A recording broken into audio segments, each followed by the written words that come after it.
క్లాంబరధరం విష్ణుం శశివర్ణం చతుర్భుజం ప్రసన్నవదనం ధ్యాయేత్ సర్వవిఘ్నోపశాంతయేత్. గురుర్బ్రహ్మా గురుర్విష్ణుః గురుర్దేవో మహేశ్వరః గురుః సాక్షాత్ పరబ్రహ్మ తస్మై శ్రీగురవే నమః. వ్యాసాయ విష్ణురూపాయ వ్యాసరూపాయ విష్ణవే నమో వై బ్రహ్మనిధయే వాసిష్ఠాయ నమో నమః. పూజంతం రామ రామీతి మధురం మధురాక్షరం ఆరుహ్య కవితాశాఖాం వందే వాల్మీకికోకిలం. శ్రుతిస్మృతిపురాణానాం ఆలయం కరుణాలయం నమామి భగవత్పాదశంకరం లోకశంకరం. వాగర్ధావివ సంపృక్తౌ వాగర్ధ ప్రతిపత్తయే జగతః పితరౌ వందే పార్వతీపరమేశ్వరౌ. సూక్తిం సమగ్రేతున స్వయమేవ లక్ష్మీః శ్రీరంగరాజమహిషీమధురైకటాక్షైః. వైదగ్ధ్యవర్ణగుణగుంభనగౌరవైర్యాం కండూలకర్ణకుహరాः కవయోధయంతి. శాంతాకారం భుజగశయనం పద్మనాభం సురేశం విశ్వాకారం గగనసదృశం మేఘవర్ణం శుభాంగం. లక్ష్మీకాంతం కమలనయనం యోగిహృత్యానగమ్యం వందే విష్ణుం భవభయహరం సర్వలోకైకనాథం. మనోజవం మరుతతుల్యవేగం జితేంద్రియం బుద్ధిమతాం వరిష్టం వాతాత్మజం వనరయూధముఖ్యం శ్రీరామదూతం శిరసా నమామి. ఆపదామపహర్తారం దాతారం సర్వసంపదాం లోకాభిరామం శ్రీరామం భూయో భూయో నమామ్యహం. శ్రీరామచంద్రం శ్రితపారిజాతం సీతాముఖాంబోరుహచించరీకః సమస్తకల్యాణగుణాభిరామः నిరంతరం మంగళమాతనోతు. సింధూరారుణ విగ్రహాం త్రినయనాం మాణిక్యమౌళిస్ఫురత్తారానాయకశేఖరాం స్మితముఖీం ఆపీనవక్షోరుహాం పాణిభ్యాం అళిపూర్ణరత్నచషకం రక్తోత్పలం బిభ్రతీం సౌమ్యాం రత్నఘటస్థరక్తచరణాం ధ్యాయేత్పరేదంబికాం. హరి ఓం. పరమేశ్వర స్వరూపమైన సభకి నమస్కారం. నిన్నటి రోజు ఆదిశంకరాచార్య కృతమైనటువంటి భజగోవింద శ్లోకాల మీద ఉపన్యాసాన్ని ప్రారంభం చేసి భజగోవిందం భజగోవిందం గోవిందం భజ మూఢమతే సంప్రాప్తే సన్నిహితే కాలే నహి నహి రక్షతి డుక్రుంకరణి అని శంకర భగవత్పాదులు చెప్పినటువంటి మొట్టమొదటి శ్లోకాన్ని విజ్ఞాపన చేసి ఉన్నాను. మనకి అరిషడ్వర్గములని ఉంటాయి. అవి ప్రత్యేకంగా ఏం సాధన చేసి మనం తెచ్చుకోవలసినటువంటి అవసరం ఏం లేదు. అవి తమంత తాముగా మనకి సర్వకాలములయందు అనువర్తించి ఎప్పుడు కావాలంటే అప్పుడు వచ్చి మనని పతనం చేయడానికి సిద్ధంగా ఉంటాయి. అవే కామ క్రోధ లోభ మద మోహ మాత్సర్యములని. ఉత్తమే క్షణకోపస్య మధ్యమే ఘటికాద్వయం అథమే స్యాదహోరాత్రం పాపిష్టే మరణాంతకః అని నీతి శాస్త్రం. ఉత్తముడైన వాడికైతే ఒక్క క్షణకాలం ఉంటుంది, మధ్యముడికైతే ఒక్క ఘడి ఉంటుంది.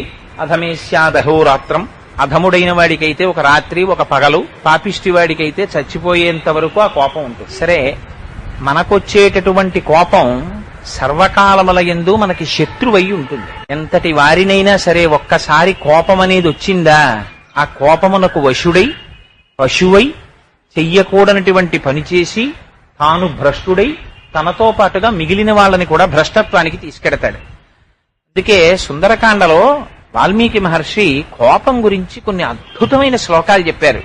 కన్యాస్తే పురుషశ్రేష్ఠాః ఏ బుద్ధ్యా కోపమద్ధితం విరుంధంతి మహాత్మానో దీప్తమగ్ని వివాంభస.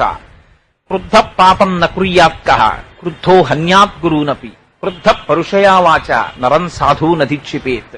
యస్యముత్పదితం క్రోధం సమయైవ నిరస్యతి యథోరగస్త్వచం జీర్ణాం సవై పురుషముచ్యతే అన్నారు. ఒకసారి ఆ కోపం వచ్చి మనుష్యుణ్ణి వశం చేసుకుందా వాడికి ఒళ్ళు పై తెలియదిహ.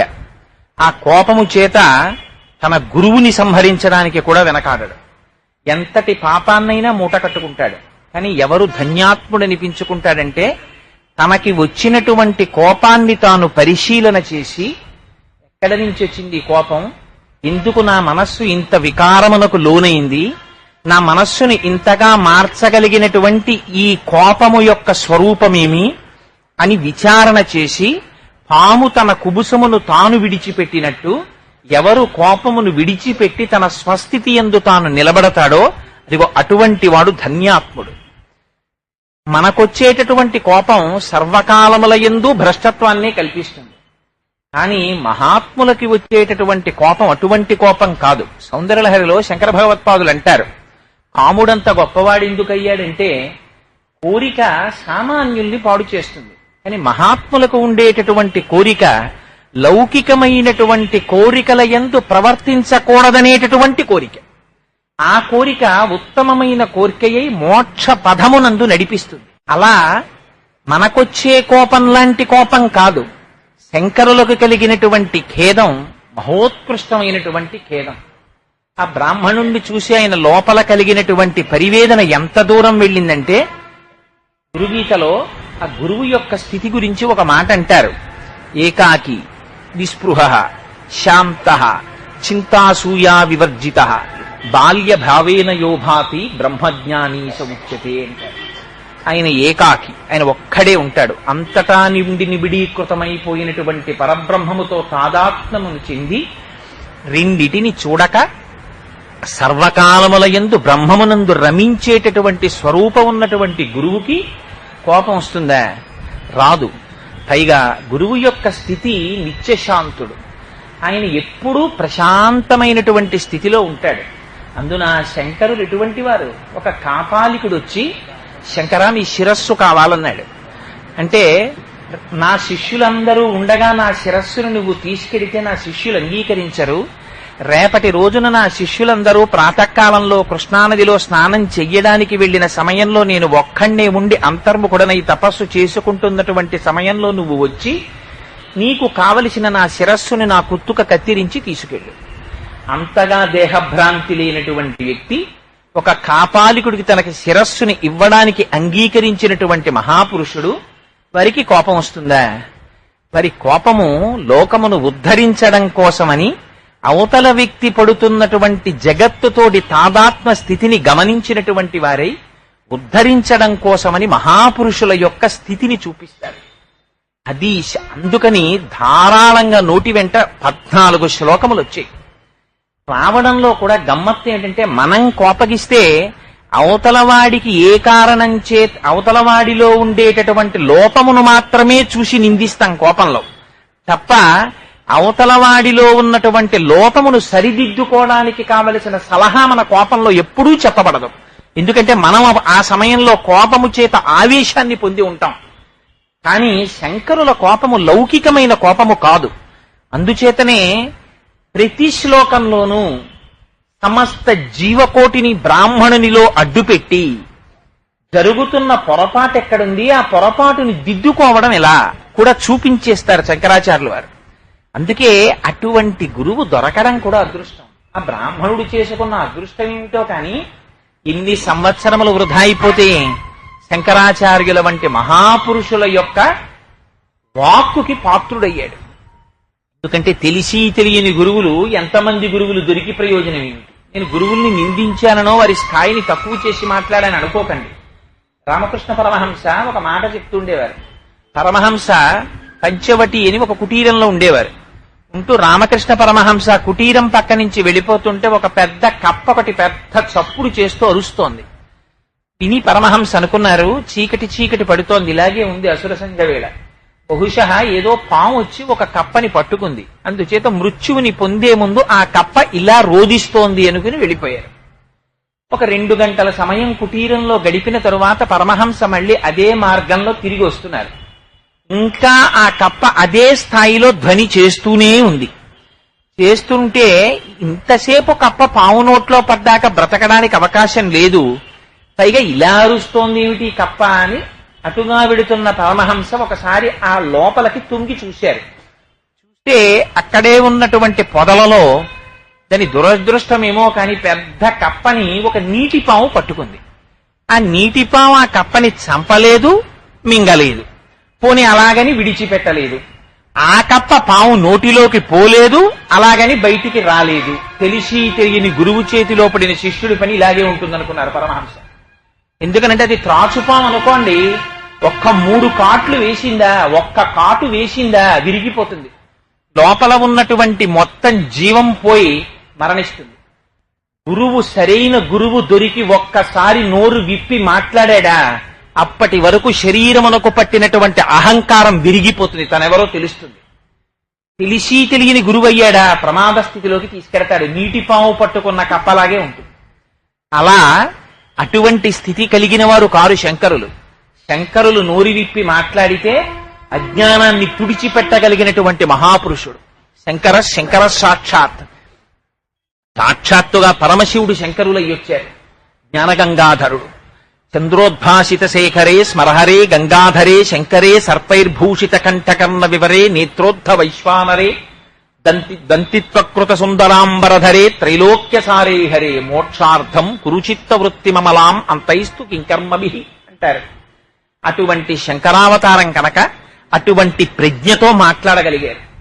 సరే, అందుచేత 2వ శ్లోకంలోకి వచ్చేసరికి శంకరులు అంటారు, ఆ వారికి కలిగినటువంటి ఖేదం ఎంత దూరం వెళ్ళిందంటే, నాకు జ్ఞాపకం ఉన్నంత వరకు ఇంచుమించు ఒక 7 శ్లోకముల వరకు శంకరులు మూఢా మూఢా మూఢా అనే మాట్లాడారు.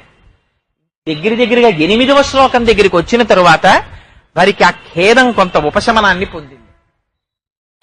జగద్గురువుల స్థాయి అంటే అలా ఉంటుంది. వెంటనే వారు ఏ స్థాయిలో మాట్లాడారంటే, భ్రాత, తమ్ముడా, అన్న, సోదరుడా, ఆలోచించబోయ్, ఏమిటి పరిస్థితి, ఎంత దారుణంగా పాడైపోతున్నావు.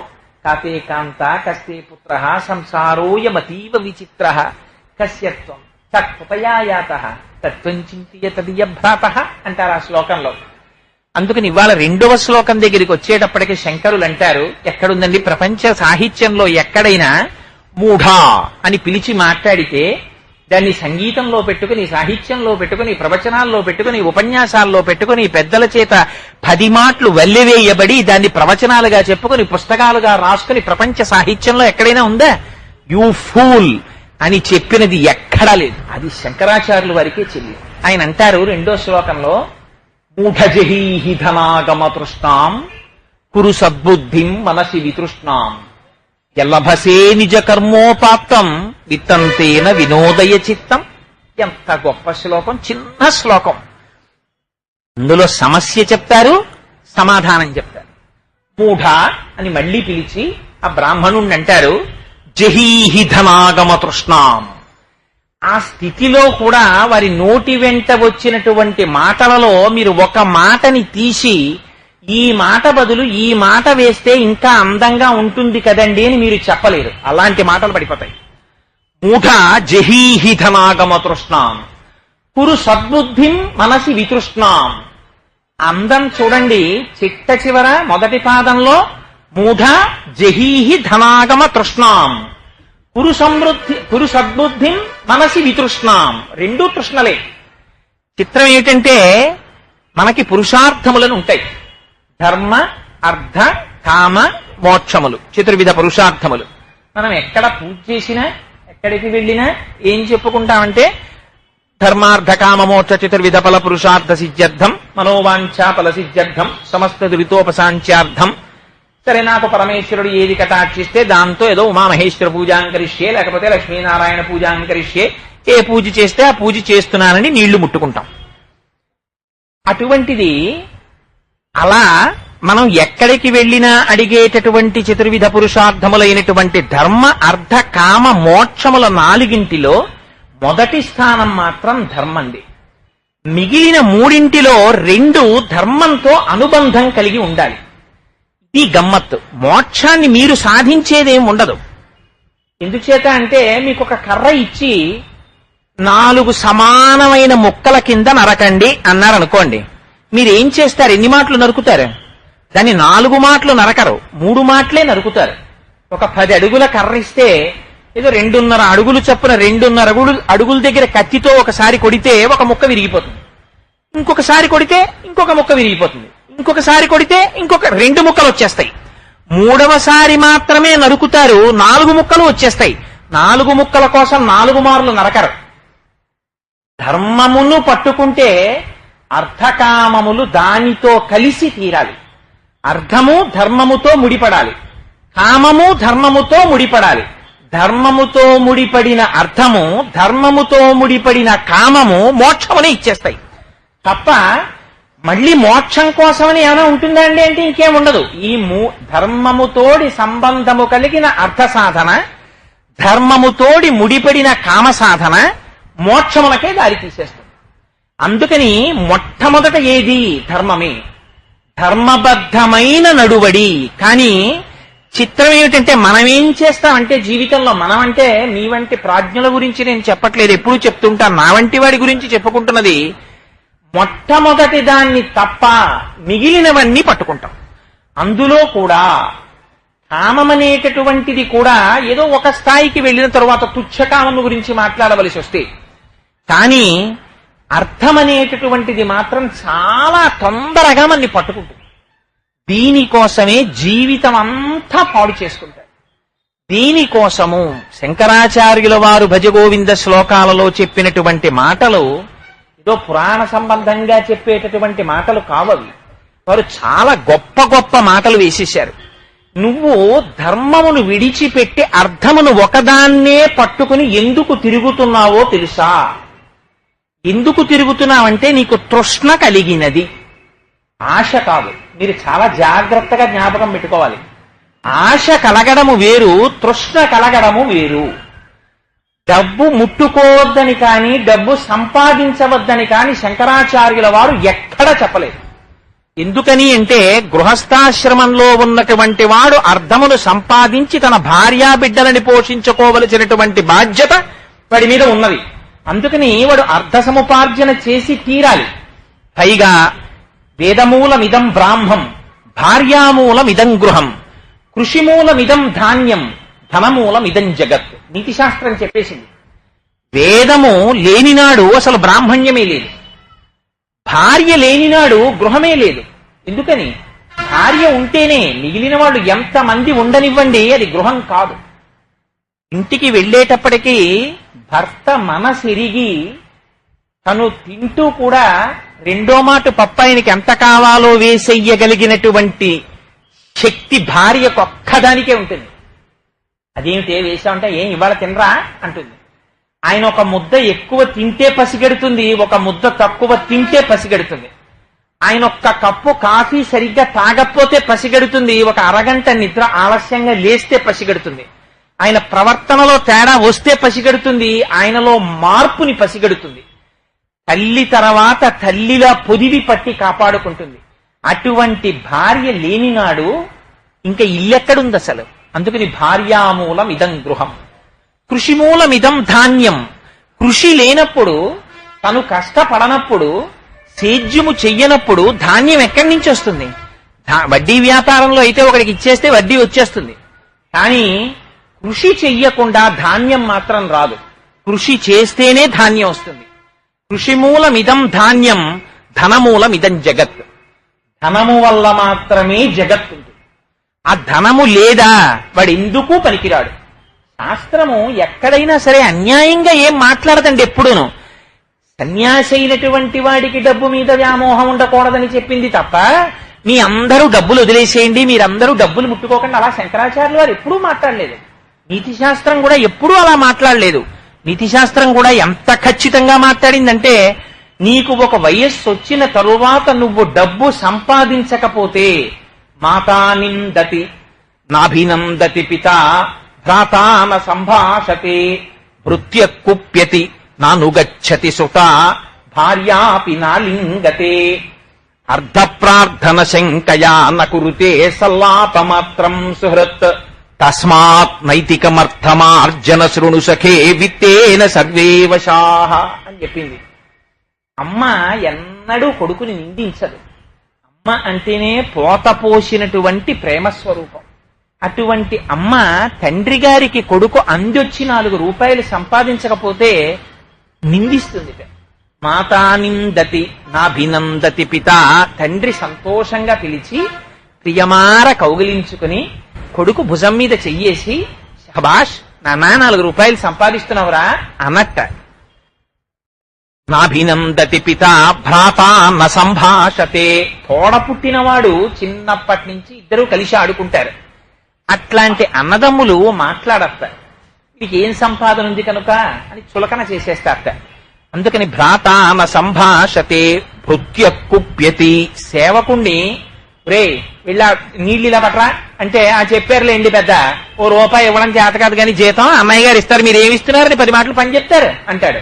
నానుగచ్చతి సుత, తండ్రి ఇంటికి వచ్చేటప్పటికి కొడుకు గబగబా చెంబుతో నీళ్లు పట్టుకొచ్చి పంచ పైకి తీసి నాన్నగారి కాళ్ళు కడిగి తువ్వాలతో పాదాలు తొడబట్ట. అసలు అలా తుడిచేవాళ్ళు కడిగేవాళ్ళు ఇప్పుడు ఉన్నారా అని నాకు అనుమానం. ఎక్కడైనా ఉన్నారేమో నాకు తెలియదు కానీ నాను గచ్చతి సుత, అందుకని కొడుకు అలా ఎదుర్రాడు. కాంతాపి నాలింగతే, భార్య ప్రియమార కౌగిలించుకోదు. రూపాయి సంపాదించడం చేత కాదు కానీ అంటుంది. అందుకని కాంతాపి నాలింగతే. అందుచేత అన్నింటికన్నా దారుణం ఏమిటో తెలుసా? అర్ధ ప్రార్థన శంకయా నకురుతే సల్లాపమాత్రం సుహృత్. వీడు కనపడితే ఏమయ్యా బాగున్నావా అంటే ఎరా ఒక్క 100 రూపాయలు ఏం సర్దగలవా అంటాడేమోనని స్నేహితుడికి పని లేకపోయినా పక్క సందులోకి వెళ్ళిపోతాడు. ఎరా బాగున్నావా అని విష్ కూడా చెయ్యట, పలకరించట. అర్ధ ప్రార్థన శంకయా నకురుతే సల్లాపమాత్రం సుహృత్. ఇలా చెప్పానని ఎలా పడితే అలా డబ్బు సంపాదిస్తావేమో ఇక్కడ వేసేశారు చిట్ట చివరి పాదంలో. తస్మాత్ నైతికమర్థమార్జన శృణు సఖే, నీతి తప్పని సంపాదన సంపాదించు. విత్తేన సర్వే వశాహ, అలాంటి డబ్బు చేత నీకు సర్వము వశమవుతుంది అని నీతిశాస్త్రం చెప్పినప్పుడు సర్వశాస్త్ర పారంగతుడైనటువంటి శంకరులు గృహస్థాశ్రమంలో ఉన్న వాళ్ళని డబ్బు సంపాదించద్దు అని అంటారా? అనరు శంకరులు. కానీ శంకరులు దేని గురించి చెప్తున్నారో జాగ్రత్తగా అర్థం చేసుకోవాలి. ఆయన అంటారు మూఢజహీహి ధనాగమ తృష్ణాం. ఓ మూఢుడా తృష్ణ విడిచిపెట్టు. ఎంత గొప్ప మాట వేసేశారో చూడండి. తృష్ణ అంటే ఏమిటో తెలుసా అండి? కోరిక కాదు. కోరిక వేరు, తృష్ణ వేరు. నాకు కోరిక పుట్టిందనుకోండి సినిమాకి వెడదామని, పెళ్ళాను టికెట్లు దొరకలేదు, ఆత్మహత్య చేసుకోవలసినంత అవసరం ఏముండదు అందులో. లేకపోతే ఇంటికి వెళ్ళిపోయి సినిమా టికెట్లు దొరకలేదని చెప్పి ఇంట్లో ఉన్న వాళ్ళందరినీ పట్టుకుని ఏం బాధేయరు. లేకపోతే దానివల్ల చాలా మానసిక ఖేదం వచ్చేసి పడిపోరు. సినిమాకి టికెట్ దొరకకపోతే రేపు పెడదాం అంటాడు, అలా అలా తిరిగి ఇంటికి వస్తాడు, టికెట్లు దొరకలేదంటాడు. తృష్ణ అంటే ఏమిటో తెలుసా అండి? తన స్థితిని తాను మరిచిపోయి, తన కళ్ళు తనకి కనపడక, తన చెవులు తనకి వినపడక, తన దృష్టికి ఇంకొకటి కనపడక కేవలం దానికోసమే తిరిగేటటువంటి పరిస్థితి వస్తే ఆనాడు ఒకటి గుర్తు పెట్టుకోండి, మీరు దేనికోసమని అంత వెంపర్లాడుతున్నారో దాని చేత మీరు చులకనైపోతారు. చులకనైపోయిన నాడు మీరు తృణమవుతారు. ఎవడు తృష్ణతో తిరిగాడో వాడు తృణమై తీరుతాడు. తృణమంటే చులకన జలరుహతంత్రువు చులకన కన దూది కనము చులకన సొమ్మి అని చిన్నతనంలో చులకన గురించి మాకు పద్యం ఉండేది. అందరికన్నా చులకన ఎవరో తెలుసా? గడ్డిపరక చులకన, అంతకన్నా చులకన దూదిపించే చులకన, అంతకన్నా చులకన ఒకటి దగ్గరికి వెళ్లి చెయ్యి చాపినవాడు చులకన. అలా మీరు తృష్ణపడి నాకు ఇదే కావాలని మంకుపట్టు పట్టి కళ్ళు చెవులు ముక్కు నోరు మూసుకుపోయి ఇది తప్ప నాకు ప్రపంచంలో వేరొకటి లేదు నేను అడగను అని దానికోసమే ఎవడు తిరుగుతాడో అటువంటి స్థితికి తృష్ణ అని పేరు. అందుకే చిట్ట చివరికి అది దేనికి తీసుకెళ్లిపోతుందంటే అలా తిరిగినటువంటి వాడి మరణమునకు హేతువైపోతుంది, నిష్ప్రయోజకత్వాన్ని పొందేస్తాడు. అందుకే తృష్ణ అన్నమాట మృగతృష్ణ అన్న చోట వాడుతుంటారు. శంకరుల యొక్క పద గంభీర్యం చూడండి. వారు ఎటువంటి స్థితిలో మాట్లాడనివ్వండి శంకరులు. మూఢ జహీహి ధనాగమ తృష్ణాం, ఆ తృష్ణని విడిచిపెట్టు. ఈ తృష్ణ అన్న మాట ఎక్కడ వాడారో తెలుసా అండి? భాగవతంలో దశమస్కంధంలో చూపిస్తారు తృష్ణ అంటే ఎలా తిప్పుతుందో. కృష్ణుడు చాలా చిన్న పిల్లవాడిగా ఉన్నాడు. ఉన్నప్పుడు యశోదాదేవి ఒకనాడు ఒడిలో కూర్చోపెట్టుకుని పిల్లవాడిని కూర్చుంది. ఎందుకో పిల్లవాడు చాలా బరువుగా అనిపించాడు. అనిపిస్తే ఆ పిల్లవాడిని కింద పెట్టేసింది. కింద పెట్టేసి కూర్చుంది. ఎక్కడి నుంచి వచ్చిందో పెద్ద సుడిగాలి ఒకటి వచ్చింది. వచ్చి ఆ సుడిగాలి పిల్లవాడిని గిరగిర తిప్పి పైకి తీసుకుపోతోంది. ఆ యశోదాదేవి ఆ పిల్లవాడిని అలా పైకి తీసుకుపోతోంది. ఆ ఉన్నటువంటి ఆ నందవ్రజం అంతా కూడా ఎక్కడ చూసినా ఆ సుడిగాలికి ధూళి రేగిపోయింది. సుడి ఎడుగని హరిసుడివడ సుడిగాలి తెరంగు రక్కసుడు విసిరిడియా సుడిగాలి ధూళి కంగుల సుడివడ గోపకులు బెగడి సుడివడిర దిపా అన్నారు పోతన గారు.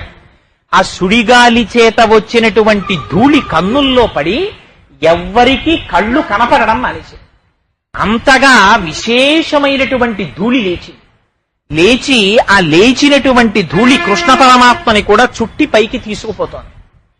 తీసుకుపోయిన తరువాత కొంతసేపటికి సుడిగాలి తగ్గింది. యశోదాదేవి చూసి ఏడిచింది. ఇక్కడ పెట్టి తనయుడిక్కడ నాడుచునుండె గాలి తానెక్కడ నుండి వచ్చే శిశువెక్కడి మార్గము పట్టిపోయనేడెక్కడ చూతునంతు అసితేక్షణ గ్రేపు తెరంగు కిన్నయ్యై ప్రొక్కుచువాలు గోవు క్రియ భూస్థలివాలె దురంత చింతయ్యై అంటారు పోతన గారు. అయ్యో పిల్లాన్ని ఇక్కడ పెట్టాను, పిల్లాడు ఆడుకుంటున్నాడు, ఎక్కడి నుంచి వచ్చింది సుడిగాలి? వచ్చిన సుడిగాలి పిల్లవాణ్ణి గిరగిరా తిప్పి పైకి తీసుకుపోయింది. ఎక్కడ వెతుకుతానని ఆ యశోద ఇతర గోపకాంతలు గోపాల బాలురు అందరూ కలిసి పరిగెడుతూ వెతుకుతున్నారు. ఆ వచ్చినటువంటి వాడి పేరు తృణావర్తుడు. తృణము అంటే అన్నింటికన్నా తేలికైనటువంటి ఒక గడ్డి పరక. ఆవర్తుడు అంటే తిప్పగలిగినటువంటి సామర్థ్యం ఉన్నవాడు. ఆ సుడిగాలి రూపంలో వచ్చినటువంటి రాక్షసుడు గడ్డి పరకగా చేసి కృష్ణ పరమాత్మని చుట్టూ తిప్పి పైకి తీసుకుపోయాడు. తీసుకుపోతే అక్కడ నుంచి కిందకి విడిచిపెడితే ఆ పిల్లవాడు మరణిస్తాడు అని చెప్పి రాక్షసుడు ఒక్కడు వచ్చాడు ఆ తృణావర్తుడి రూపంలో. కృష్ణ పరమాత్మ భయపడినటువంటి వాడిలా ఆ రాక్షసుని యొక్క కంఠాన్ని గట్టిగా పట్టుకున్నారు చేతులతోటి. పట్టుకుంటే హరికరతల పీడనమున పరవశుడై రాల మీద భగ్నాంగకుడై సురవైరి భటుడు కూలెను పురభంజను గోల కూలు పురముంబోలెన్ అంటారు పోతన గారు. ఎక్కడ శివకేశవ భేదాలు? పోతన గారి లాంటి మహాపురుషులకి ఎక్కడా కనపడవు. వెంటనే పరమశివుడితోటే ఉపమానం వేసేస్తారు. సుడియరుగని హరిసుడివడ సుడిగాలి తెరంగు రక్కసరు హరికరతల పీడనమున పరవశుడై రాల మీద భగ్నాంగకుడై సురవైరి భటుడు కూలెను పురభంజను గోల కూలు పురముంబోలెన్. పురవైరి ఆనాడు త్రిపురాసురులను దగ్ధము చేయడం కోసమని పరమశివుడు చేతిలో బాణాన్ని పట్టుకుని భూమండలాన్నంతటినీ రథంగా చేసుకుని నిలబడి బాణాన్ని ప్రయోగించిన నాడు త్రిపురములు నేలరాలిపోయినట్టుగా శ్రీ మహావిష్ణువైనటువంటి ఆ కృష్ణ పరమాత్మ యొక్క చేతుల చేత పీడింపబడిన కంఠము కలిగినటువంటి తృణావర్తుడనేటటువంటి రాక్షసుడు ఆకాశం మించి కింద పడి శరీరమంతా భగ్నమై ముక్కలై కింద పడిపోయాడు. వెతుక్కుంటూ వచ్చారు యశోదాదులు. ఆ పిల్లవాడిని చూశారు, ఎంతో సంతోషించారు. వాళ్ళది ఒక ప్రగాఢమైనటువంటి భక్తి. వాళ్ళకి పిల్లవాడు ఎలా బతికాడని ఎప్పటికప్పటికే సంతోషం. కానీ పోతన గారు మాత్రం చాలా అందమైన పద్యం ఒకటి చెప్పారు అక్కడ. ఆయన అన్నారు, గత జన్మంబులనేమి చేసితిమో యాగశ్రేణులేనేమి చేసితిమో ఎవ్వరికేమి పెట్టితిమో ఏ చింతారతిన్ పొద్దుపుచ్చితిమో సత్యంబులనేమి పల్కితిమో ఇప్పుడు చూడగంటిమి చటన్ కృష్ణార్భకు నిర్భయున్ అన్నారు. మేము ఏమో కిందటి జన్మల్లో ఏం పుణ్యం చేశామో, ఏం నిజం చెప్పామో, ఏం యాగం చేశామో, ఏం నోము చేశామో, ఏ చింతారతిన్ పొద్దు పృచ్చితిమో. సమయం మన కోసమేం ఆగదు. తెలియనటువంటి వాడికి వెర్రివాడికి బోరు కొడుతుందంతే. బోరు కొట్టడమే ఉంది. బోరు కొట్టడం అంటే ఆత్మహత్యా సదృశమైనటువంటి మాట. ఒకరి కోసం కాలం ఎన్నడూ ఆగదు. కాలం వెళ్ళిపోతూనే ఉంటుంది. కాలము నడిచి వెళ్ళిపోతుంటే మృత్యువు కూడా దగ్గరికి వచ్చేస్తుంటుంది. దగ్గరికి వచ్చేసే లోపల దీపం ఉండగా ఇల్లు చక్కపెట్టుకో. పరమేశ్వరుని యందు నీ మనస్సు ప్రవర్తించేటట్టుగా చూసుకోవలసినటువంటి బాధ్యత నీది తప్ప నీకిచ్చిన కాలాన్ని వేరొకరు వచ్చి సద్వినియోగం చేయడం ఉండదు. ఎవరికి వారే సద్వినియోగం చేసుకోవాలి. ఏ చింతారతిన్ పొద్దుపుచ్చితిమో, ఏది ఆలోచిస్తూ మీరు జీవితాన్ని గడిపారన్నది కూడా భగవానుడు ఇక్కడే కూర్చుని అన్ని వేళలా చూస్తూనే ఉంటాడు. ఇప్పుడు చూడగంటిమిచటన్ కృష్ణార్భకున్ నిర్భయున్. అదిగో ఆ పుణ్యం ఏదో మిగిలి ఉంటుంది. ఇప్పుడు చూశాం అర్భకుడైనటువంటి కృష్ణుడు భూమి మీద పడి కూడా మరణించకుండా దక్కాడంటే ఆ పుణ్యం యొక్క విశేషం నాకు రక్షింపజేసింది. అయితే ఇందులో ఉన్నటువంటి ప్రధానమైన విషయం, ఈ తృణావర్తుడనేటటువంటి రాక్షసుడు సుడిగాలి రూపంలో వచ్చి తిప్పడం అంటే ఎవరు అర్థమునందు విశేషమైనటువంటి తృష్ణని పొంది ఉంటారో, అర్థమునందు ప్రయోజనము చేత భగవానుణ్ణి దింపేసుకుంటాడో, భగవంతుడితోటి సంబంధాన్ని విడిచిపెట్టుకొని సర్వకాలములయందు అర్ధార్జనమునందు మాత్రమే మనస్సు లగ్నము చేసి ఉంటాడో రెండూ దరిద్రములే. ఒకడు కావలసినంత ఐశ్వర్యముండి వేల పట్టున అన్నం తినలేనివాడు దరిద్రుడే, తిందామంటే అన్నం లేనివాడు దరిద్రుడే. వాడికి ఉంది, కావలసినంత ఉంది, ఏం ప్రయోజనం? వాడికి వేల పట్టున తిందామంటే ఒక్క క్షణం ఖాళీ ఉండదు, ఎప్పుడూ డబ్బు కోసం తిరుగుడే. తేనెటీగ చూడండి, లేచింది మొదలు తిరుగుతూనే ఉంటుంది. ఎంత కష్టపడి తిరుగుతుందంటే తేనెటీగ జీవితం చూస్తే మనకి చాలా ఆశ్చర్యంగా ఉంటుంది. దిక్కుమాలిన తేనెటీగ ఇంత ఉంటుంది, ఎక్కడికో పోతుంది, ఆ పువ్వుల మీద వాలుతుంది, ఆ లోపల ఉండే మకరందాన్ని చాలా జాగ్రత్తగా పైకి తీస్తుంది. ఎవరు పువ్వులో మకరందం తాగగలిగిన వాడు? దాన్ని తీస్తుంది, మైనంతో గదులు కడుతుంది. ఆ గదుల్లోకి తెచ్చి మళ్లీ పోనా తేనె తనేమన్నా తాగుతుందా, సంతోషిస్తుందా? తెచ్చి ఆ మైనపు గదుల్లో తేనె పోస్తుంది, జాగ్రత్తగా దాన్నంతటినీ కూడా మళ్ళీ ఆ మైనంతో మూస్తుంది. తేనె పట్లు ఇలా ఉంటాయి, చుక్క తేనె కిందకి కారిపోకుండా జాగ్రత్తగా పెడుతుంది. ఎవరైనా అటువైపుకి వచ్చారంటే వెంటపడి తరిమి కుట్టి చంపేస్తుంది. అంత పగపడుతుంది, ఇన్ని చేస్తుంది. ఇంత కూడపెట్టిన తరువాత తేనె బాగా పెట్టిందిరా పట్టులో అని చూసిన వాడోడు ఉంటాడు. వాడేం చేస్తాడు? బాగా పచ్చి విచ్చి కర్రలు 4 తెచ్చి ఆ కింద కిరసనాయిలు పోసి వెలిగించి వాడు వెళ్ళిపోతాడు. ఈ అగ్నిహోత్రపు వేడికి తేనెటీగలన్నీ పోతాయి. వాడొచ్చి ఆ పట్టు దింపుకుని పిండుకుని అందులో ఉన్న తేనె సీసాలో పోసుకుని వాడు తాగుతాడు. తల్లి గర్భము నుండి ధనము తాడెవ్వడు వెళ్లిపోయడినాడు వెంటరాదు, లక్షాధికారైన లవణమన్నమె కాని మెరుగు బంగారంబు మింగబోడు, విత్తమార్జన చేసి విర్రవీగుటె కాని కూడపెట్టిన సొమ్ము కుడువలేడు, పొందుగా మరుగైన భూమి లోపల పెట్టి దాన ధర్మము లేక దాచి దాచి తుదకు దొంగలకిత్తురో దొరలకవును, తేనె జుంటీగలీయవా తెరువరులకు, భూషణ వికాస శ్రీధర్మ పురనివాస దుష్ట సంహార నరసింహ దురిత దూరా అని ఏడ్చాడు నృసింహ శతకకర్త. స్వామి, ఇంత కష్టపడి సంపాదిస్తున్నాం, ఆఖరికి ఆ కోర్కెలు తృణాన్ని తిప్పినట్టు తిప్పేస్తున్నాయి. గిర్ర గిర్ర గిర్ర గిర్ర తిప్పితే కోరిక ప్రయత్నం, కోరిక ప్రయత్నం. ఇవాళ బ్లాక్ అండ్ వైట్ టీవీ తెస్తాడు, రేపు కలర్ టీవీ కోసం. ప్రపంచంలో ఆశ్చర్యమైంది ఏమిటో తెలుసా అండి? ఎంత ఐశ్వర్యం ఉండనివ్వండి, నాకింత ఐశ్వర్యం ఉందని కావలసినటువంటి పరిమితి కన్నా 1 గజం ఎక్కువ బట్ట పెట్టి వస్త్రాన్ని కుట్టించుకోడు. నాకు పట్టుబట్ట చాలా ఎక్కువగా ఉందండి అని చెప్పి ఇంత పెద్ద డబ్బాలా ఇచ్చి కుట్టించుకుంటానా? కొలతలు తీసుకుని అబ్బాయి మిగిలిపోతే ఆ గుడ్డ ఇచ్చేవయ్యా అంటాను, పట్టుకుపోతాను. డబ్బులు ఎక్కువ ఉన్నాయి జేబులో అని పెద్ద సైజు చెప్పులు కొనుక్కుంటానా? కొనుక్కోను. ఎంత మధుర పదార్థం నాకు ఇష్టమైంది నా భార్య చేసిన కడుపు నిండిపోయిన తర్వాత తినగలనా? తినలేను. కానీ డబ్బు దగ్గరకు వచ్చేటప్పటికి మాత్రం ఎంత తాపత్రయం, ఎంత తృష్ణో. సమస్త పిపీలికాది పర్యంతంలో ఏ ప్రాణి అయినా నాకు చూపించండి, తను తినడానికి మాత్రమే ప్రకృతిని వాడుతుంది. తన బిడ్డలు తమంత తాము సంపాదించుకుని తినడం నేర్చుకునేంత వరకు మాత్రమే కావలసినటువంటి శిక్షణనిస్తుంది. ఒకసారి తను తినడము నేర్చుకున్న తరువాత ఆ ప్రాణిని తల్లిదండ్రులు పోషించవు. నా మనవల కోసమని చెప్పి పక్షి తెచ్చి ఎప్పుడూ దాచదు. దిక్కుమాలిన అలవాటు ఉన్నది ఎవరికైనా ఉంటే ప్రపంచంలో అలవాటు తేనెటీగకి, ఎలకకి, మళ్ళీ అదిగో మనకే ఉంటాయి ఈ అలవాట్లు. ఎలకొకటి, దానికి అక్కర్లేంది లేదు ప్రపంచంలో. ఆఖరికి పాలతో అభిషేకం చేసిన నాగేంద్రుడు దానికి ఎందుకు పనికొస్తాడో తెలియదు, ఎత్తుకుపోయి కలుగులో పెట్టుకుంటుంది. మళ్ళీ అలా తెచ్చేది తేనెటీగ ఒకటి తీసుకొస్తుంది, పట్టు పురుగు ఒకటి తీసుకొస్తుంది. ఇవన్నీ భయంకరమైన మరణాలే. అందుకే మీరు చూడండి, దాచిన ప్రతి ప్రాణి దారుణమైన మరణంలో పోతాయి.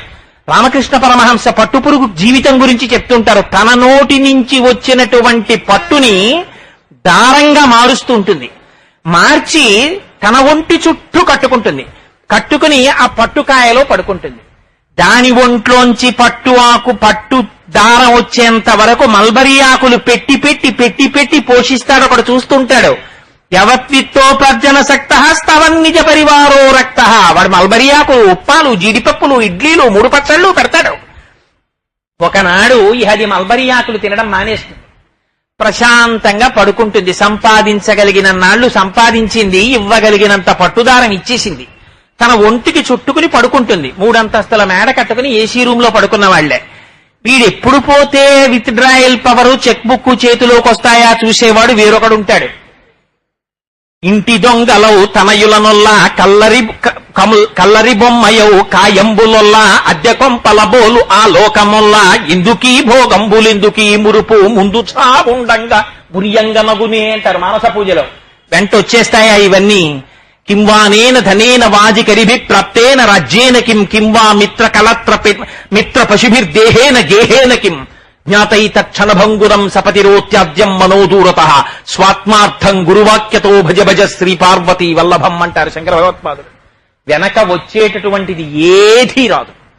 ఎలా వచ్చాడో అలా వెళ్ళిపోయి అన్నవికారంగా పెరిగిపోయినటువంటి శరీరాన్ని తీసుకెళ్లి కట్టెల్లో కొడుకు కూడా కాల్చేసి ఇంకా ఒంటి కంటి పెట్టుకుపోయిన వ్యానవాయువుని విడదీసి మా నాన్న వదలడు, శిథిలమైపోయిన ఇంటి మీద ఇంకా ఆస్తి హక్కు పెట్టుకున్నట్టు దీన్ని వెంటబడి తిరుగుతున్నాడు అని విడిపించేసి అంత్యేష్టి సంస్కారం చేసి కొడుకు కూడా వెళ్ళిపోతాడు. వెళ్ళిపోతే ఆనాడు దిక్కు లేక ఆకాశంలో నిలబడి ఏమిటి తన వెంట వచ్చేది? జోలె తగిలించుకుని తను చేసిన పుణ్యం ఏదైనా ఉంటే అదొక్కటే పట్టుకు తిరుగుతాడు. ₹1,00,00,000 ఇస్తే ₹6 గోదానం చేస్తాడు తప్ప నిజంగా పిఠాపురం సంతరించి ఆవును తెస్తాడు వాడు. కొడుకు గోదానం కూడా చేయడు. నీ పుణ్యం ఏమైనా ఉంటే నువ్వు చేసుకోరా, ఇది శంకరాచార్యుల వారి బాధ. ఎంతకని తిరుగుతావురా డబ్బు కోసం? ఎంత డబ్బు సంపాదించేస్తే నాకు తృప్తి చెప్పు? ఇంత డబ్బు సంపాదించేసిన తరువాత నాకు తృప్తి ఉండదే? మొట్టమొదట సైట్ కొనుక్కుంటే చాలు. సైట్ కొనుక్కున్న తర్వాత అది మంచి సెంటర్లో ఉండాలి. సెంటర్లో ఉన్న తర్వాత అందులో చాలా మంచి సౌకర్యాలతో ఇల్లు కట్టుకోవాలి. ఇల్లు కట్టుకున్న తర్వాత ఫస్ట్ ఫ్లోర్ వెయ్యాలి. ఫస్ట్ ఫ్లోర్ లోకి అద్దెకున్న వాళ్ళు మంచి వాళ్ళు రావాలి. ఊళ్ళో అందరికన్నా 2,000 అద్దెక్కి ఇవ్వాలి. మళ్ళీ అది బ్యాంకులో వేసుకోవాలి.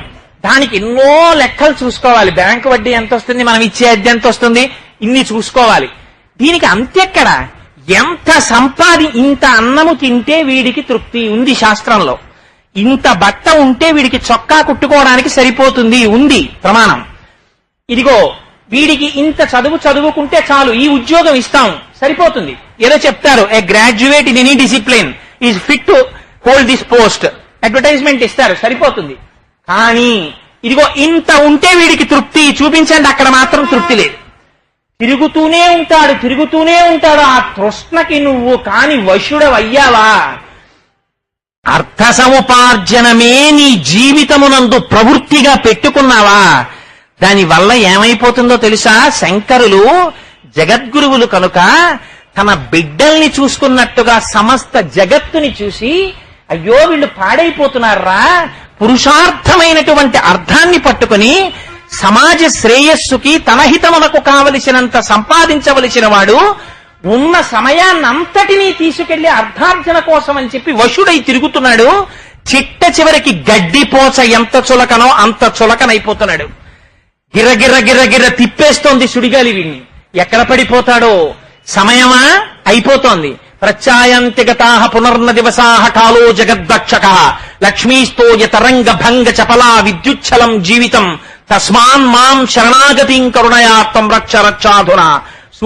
సూర్యాస్తమయాల స్వరూపంలో పరమేశ్వరుడు ఆయుర్దాయాన్ని గ్రసించేస్తున్నాడు.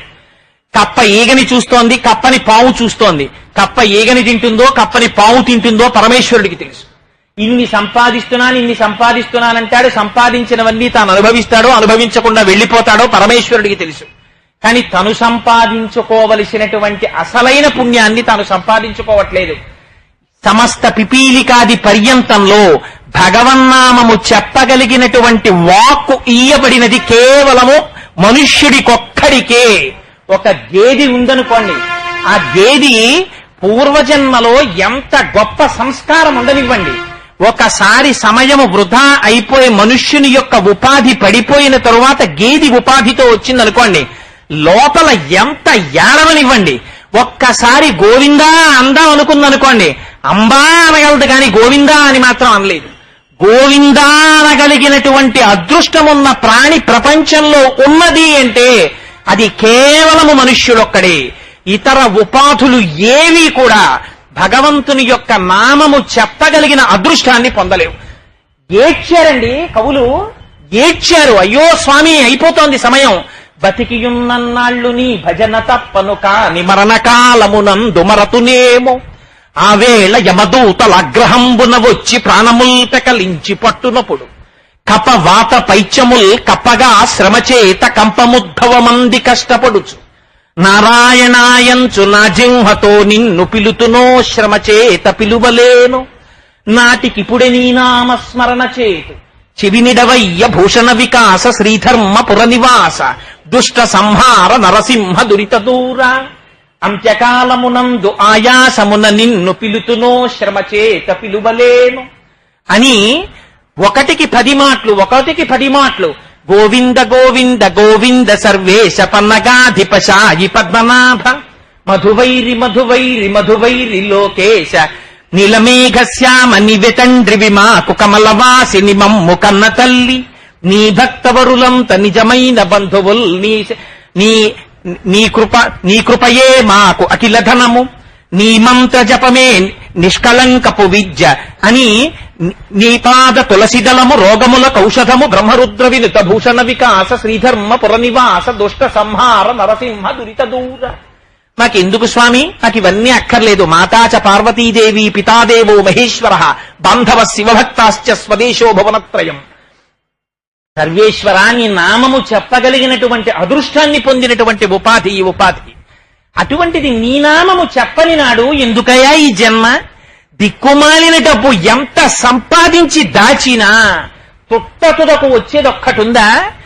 ఊపిరి ఆగిపోయిందా? ఏమిటి వాడు చేసిన ప్రారంభం? ఇంత కష్టపడ్డాడు, తిరిగాడు, సంపాదించాడు. ఊపిరి ఆగిపోయింది. కొడుకు అమెరికాలో ఉన్నాడు, తీసుకొచ్చి పెట్లో పెట్టారు. మళ్లీ కొడుకు వచ్చే లోపల 3 రోజులు ఆ శరీరం ఇంట్లో ఉంటే భయంగా ఉంటుందని ఎక్కడో దూరంగా తీసుకెళ్లి పెట్టేస్తాం. పెట్టేసి అమెరికా నుంచి కొడుకు విమానం దిగాడని తెలిస్తే తీసుకొచ్చి ఐసు పెట్టి అక్కడ పెట్టి ఒక్కసారి మూత తీసి గబగబా సంస్కారం చేసి ఆ కొడుకు సంస్కారం చేసే ముందు ఇలా ముట్టుకుంటే చల్లగా శరీరం తగిలితే జుగుప్సని పొంది వేళ్లకి తండ్రి కష్టపడి సంపాదించి పెట్టుకున్న ఉంగరాల దగ్గర నుంచి తీసేసి మెడలో వేసుకున్నటువంటి రుద్రాక్ష మాల కూడా తీసేసి కేవల శరీరంలో బీరువాలో ఎన్ని జతల బట్టలు ఉండనివ్వండి, ఒక్క 6 గజాల తెల్ల కద్దరు వస్త్రం ఒకటి తెచ్చి ఆ శరీరానికి వేసి నారతో గడ్డిలో పడుకోపెట్టి కొత్త కర్రల మీద పెట్టి కట్టి 4 తీసి మోసుకెళ్లి కట్టెల్లో పారేసి దగ్ధం చేస్తున్నారే. ఏది వస్తోందిరా నీ వెనకాతల? ఏది పట్టుకెళ్ళిపోతున్నావు? నువ్వు కష్టపడి సంపాదించి తెచ్చి దాచుకున్నది నీ వెంట ఒక్కటి వస్తోందా? ఒక్కటి రాదు. నీ వెంట వచ్చేది ఏదైనా ఉంటే నీ లోపల జీవుడు దీపం వెలుగుతుండగా నువ్వు కూర్చుని ఆర్తితో ఒక్కనాడు సదాశివ శంకర పరమేశ్వర ఏకశబ్ద సంయజ్ఞాత సృష్ట ప్రయుక్త స్వర్గే లోకే కామదుగ్భవతి. ఒక్క నామం, అది ఏ నామం మీ ఇష్టం. ఏ నామం పిలవండి. ఏ నామము చేత పిలిచినా పలకబడేటటువంటి వాడు, పలికేటటువంటి వాడు మాత్రం సర్వేశ్వరుడు ఒక్కడే. తస్మై నమ పరేశాయ బ్రహ్మణేనంత శక్తయే అరూపజోరు రూపాయ నమ ఆశ్చర్యకర్మణే నమ శాంతాయ ఘోరాయ మూఢాయ గుణధర్మిణే నిర్విశేషాయ సామ్యాయ నమో జ్ఞానఘనాయ చ క్షేత్రజ్ఞాయ నమస్తుభ్యం మహాధ్యక్ష సాక్షిణే పురుషాయ ఆత్మమూలాయ మూల ప్రకృతయే నమః. సోహం విశ్వసృజం విశ్వమవిశ్వం విశ్వవేదసం విశ్వాత్మానం పరం బ్రహ్మ ప్రణతోస్మి పరమం పదం. యోగరంధిత కర్మాణో హృదియోగ విభావతే యోగినోయం ప్రపశ్యంతి యోగేశం తం నతోస్మృహం. నమో నమస్తే కిల కారణాయ నిష్కారణాయ అద్భుత కారణాయ సర్వాగమన్నాయ మహార్ణవాయ నమోపవర్గాయ పరాయణాయ. పేరు పెట్టకుండా ఏనుగు పిలిస్తే ఇన్ని కోట్ల పరివారం తన చుట్టూ ఉన్నవాళ్లు ఒక్కడొచ్చి రక్షించకపోతే మకరితోడ పోరు మతంగ విభుని ఒక్కరిని డించిపోవ కాళ్లు రాక కోరిచూచుచుండే కుంజరీయూధంబు మగలు తగులు కారె మగువలకును. ఏ ఏనుగొచ్చి రక్షించింది ఆ రోజున? ఆ ఏనుగుని ఒక్క సర్వేశ్వరుడు వచ్చాడు.